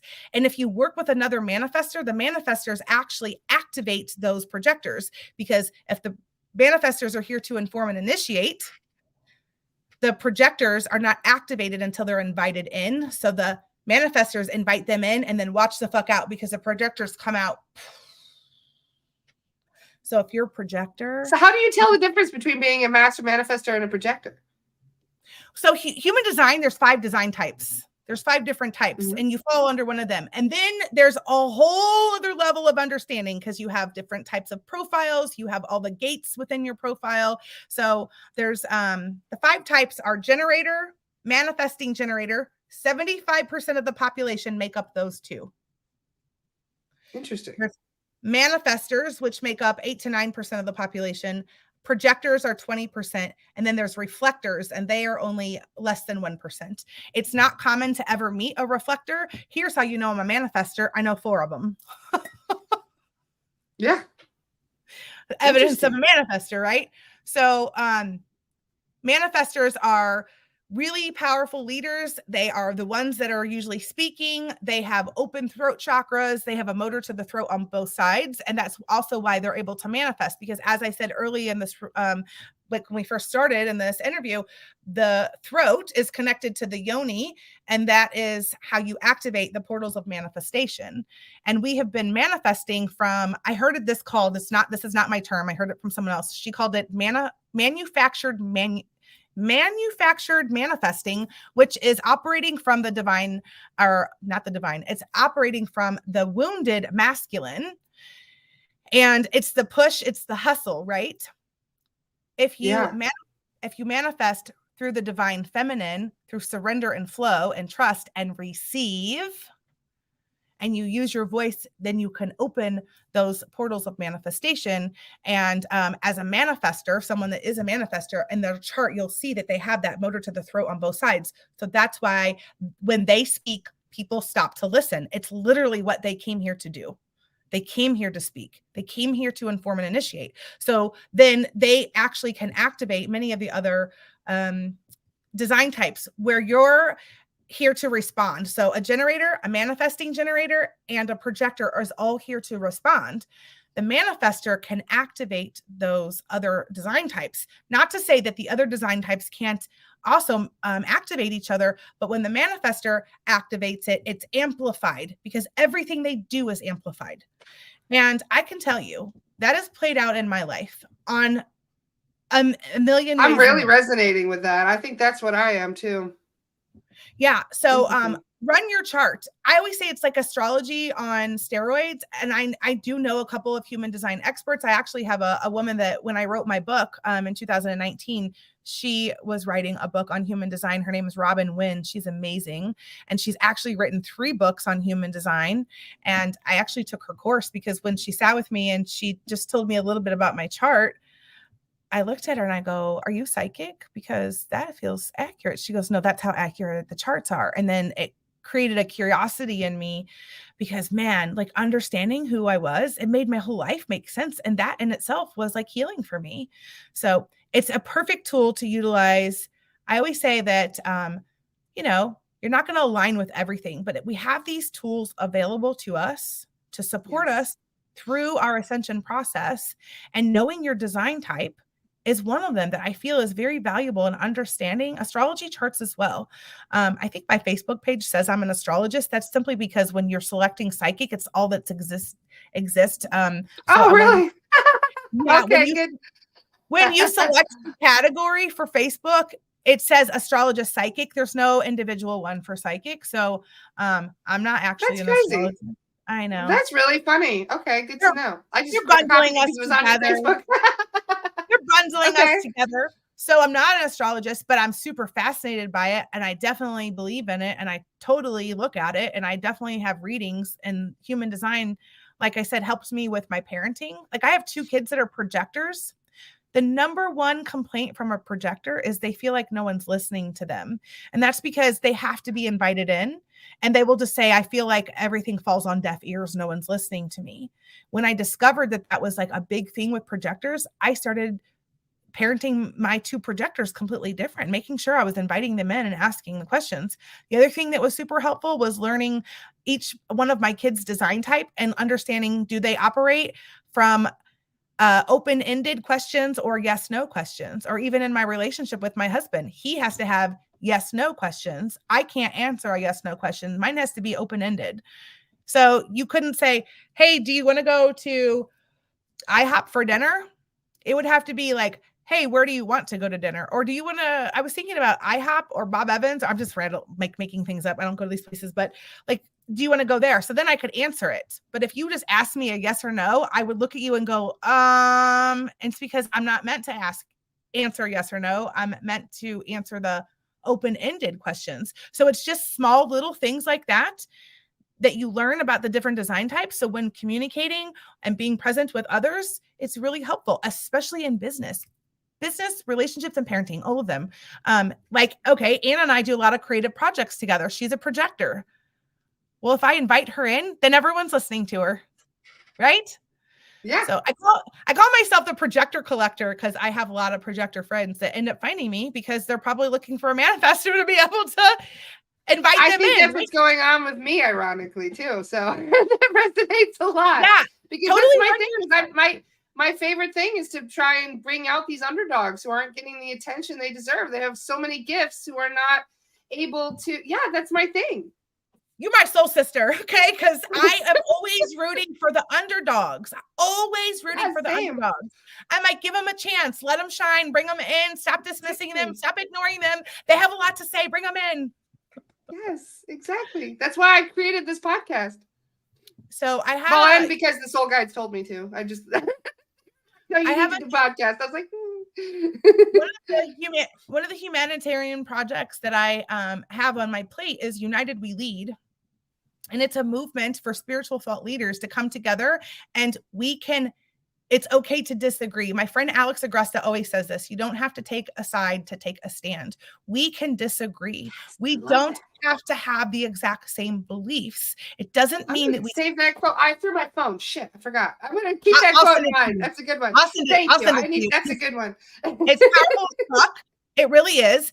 But we can have a difference of opinions, difference of beliefs, a difference in our spirituality, in our experiences, and still come together and break bread together. It doesn't mean we have to be divided. We don't have to agree to come together. We don't have to agree or take sides. We can still gather and commune in unity with one another and share in the frequency of love, because at the end of the day, that's what connects us. That's what brings us together. It is the love that we have for one another and acceptance. That's my word for this year, is acceptance. I'm working to really love and accept everyone, myself, circumstances, situations, exactly where they're at.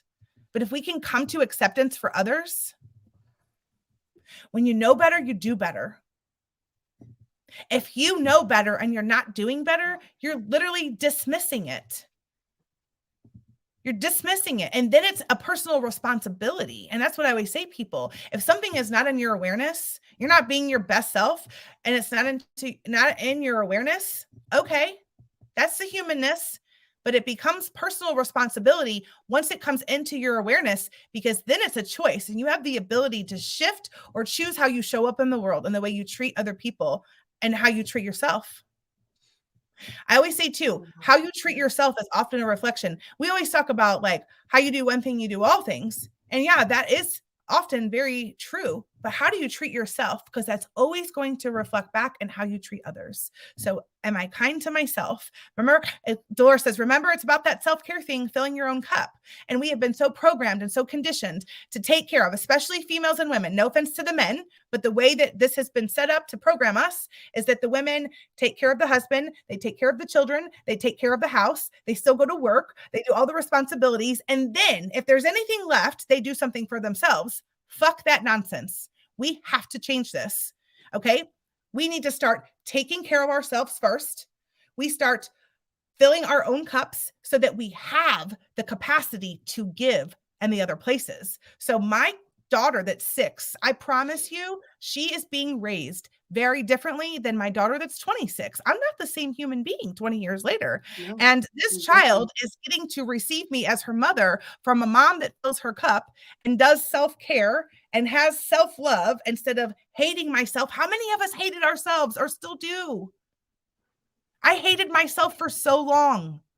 But Same, when I for a long time. Yep. Fall in love with yourself, become so whole you depend on no one else for your own happiness, and that any relationship is simply there to enhance it. That's what it's there for. So that's an opportunity for all of us to grow and expand, and I'm here for it. So let's go. We could just keep talking. We probably have to end it. I know we can talk. You're definitely going to have to be come back on here again, because this was an amazing conversation. I love your vibes, Sarah. I really do. I received that. Thank you. I love yours too. That's why I was attracted to you. I've been just like, it's like my whole solar plexus was just like that one right there. I feel that we have the same mission, empowering people, raising awareness, raising the vibe, getting rid of all the shit that's no longer serving us. That's the mission, and I'm here for it. I'm here for it too. Let's just keep creating. It's coming, you guys. It's coming. Just keep showing up. Absolutely. Keep doing the thing, girl. I just want to tell you, I want to just share my deep gratitude for holding the space for everyone to come on here. Thanks for inviting me, for having me here, being open to the conversation and doing the hard shit, because it is the hard shit that's going to pay off for all of us. You guys, we're entering the golden age. We get to experience all of the prosperity, and heaven on earth will be created, but it's going to take some work, and we have to gather the people to do it. This isn't going to happen without everyone gathering. That's what I need everyone to know. You've reignited my fire today. You really have, Sarah. Thank you. Hey! It was exactly what I needed. Thank you. Yeah. So I'm going to share her link one more time. You guys can follow Sarah, and we'll definitely have you back on in a couple weeks just for another chit chat, and we can talk about other stuff. And we'll make some plans together. We'll do some collaborations somewhere. I'm down for it. I'm totally down for it. And then, yeah, if they want to just follow me on my page, I always have links and stuff up for my private Facebook group. It's always a great place to come in. And actually, that's where I do my work more privately than on my homepage, more about the protection of my energy and making sure it's my bigger audience. However, I feel like you're inspiring me to actually put myself out there a little bit more. So I would expect more of that. I'd expect more of that for 2024. Wonderful. Cool. Well, like I said, thank you so much again, Sarah. Thank you. It's a very quiet night on Divinate, guys. So just be sure to check Kaya tomorrow morning at Divinate at 9:30. And I hope you all have a wonderful, wonderful day. We'll continue chatting for a bit, Sarah, after we'll hang this up. One last thing. Much love, guys. People can go to my website too. I wouldn't say I have a website. It's just sarahjanepatton.com. Oh. So there's just more information to learn about who I am and more of what I do is also on my website. I'm updating it. That link. Yep. sarahjanepatton.com. Yep. So there's a few updates that are happening on there. So, but if you want to just see more about like who I am, what I do, there's more information that can be found there. I'm sharing it in the links for you guys so you can check out our website. There you go. Wonderful. Thank you so much. Much love, everybody. We'll see you all tomorrow. Bye. Love.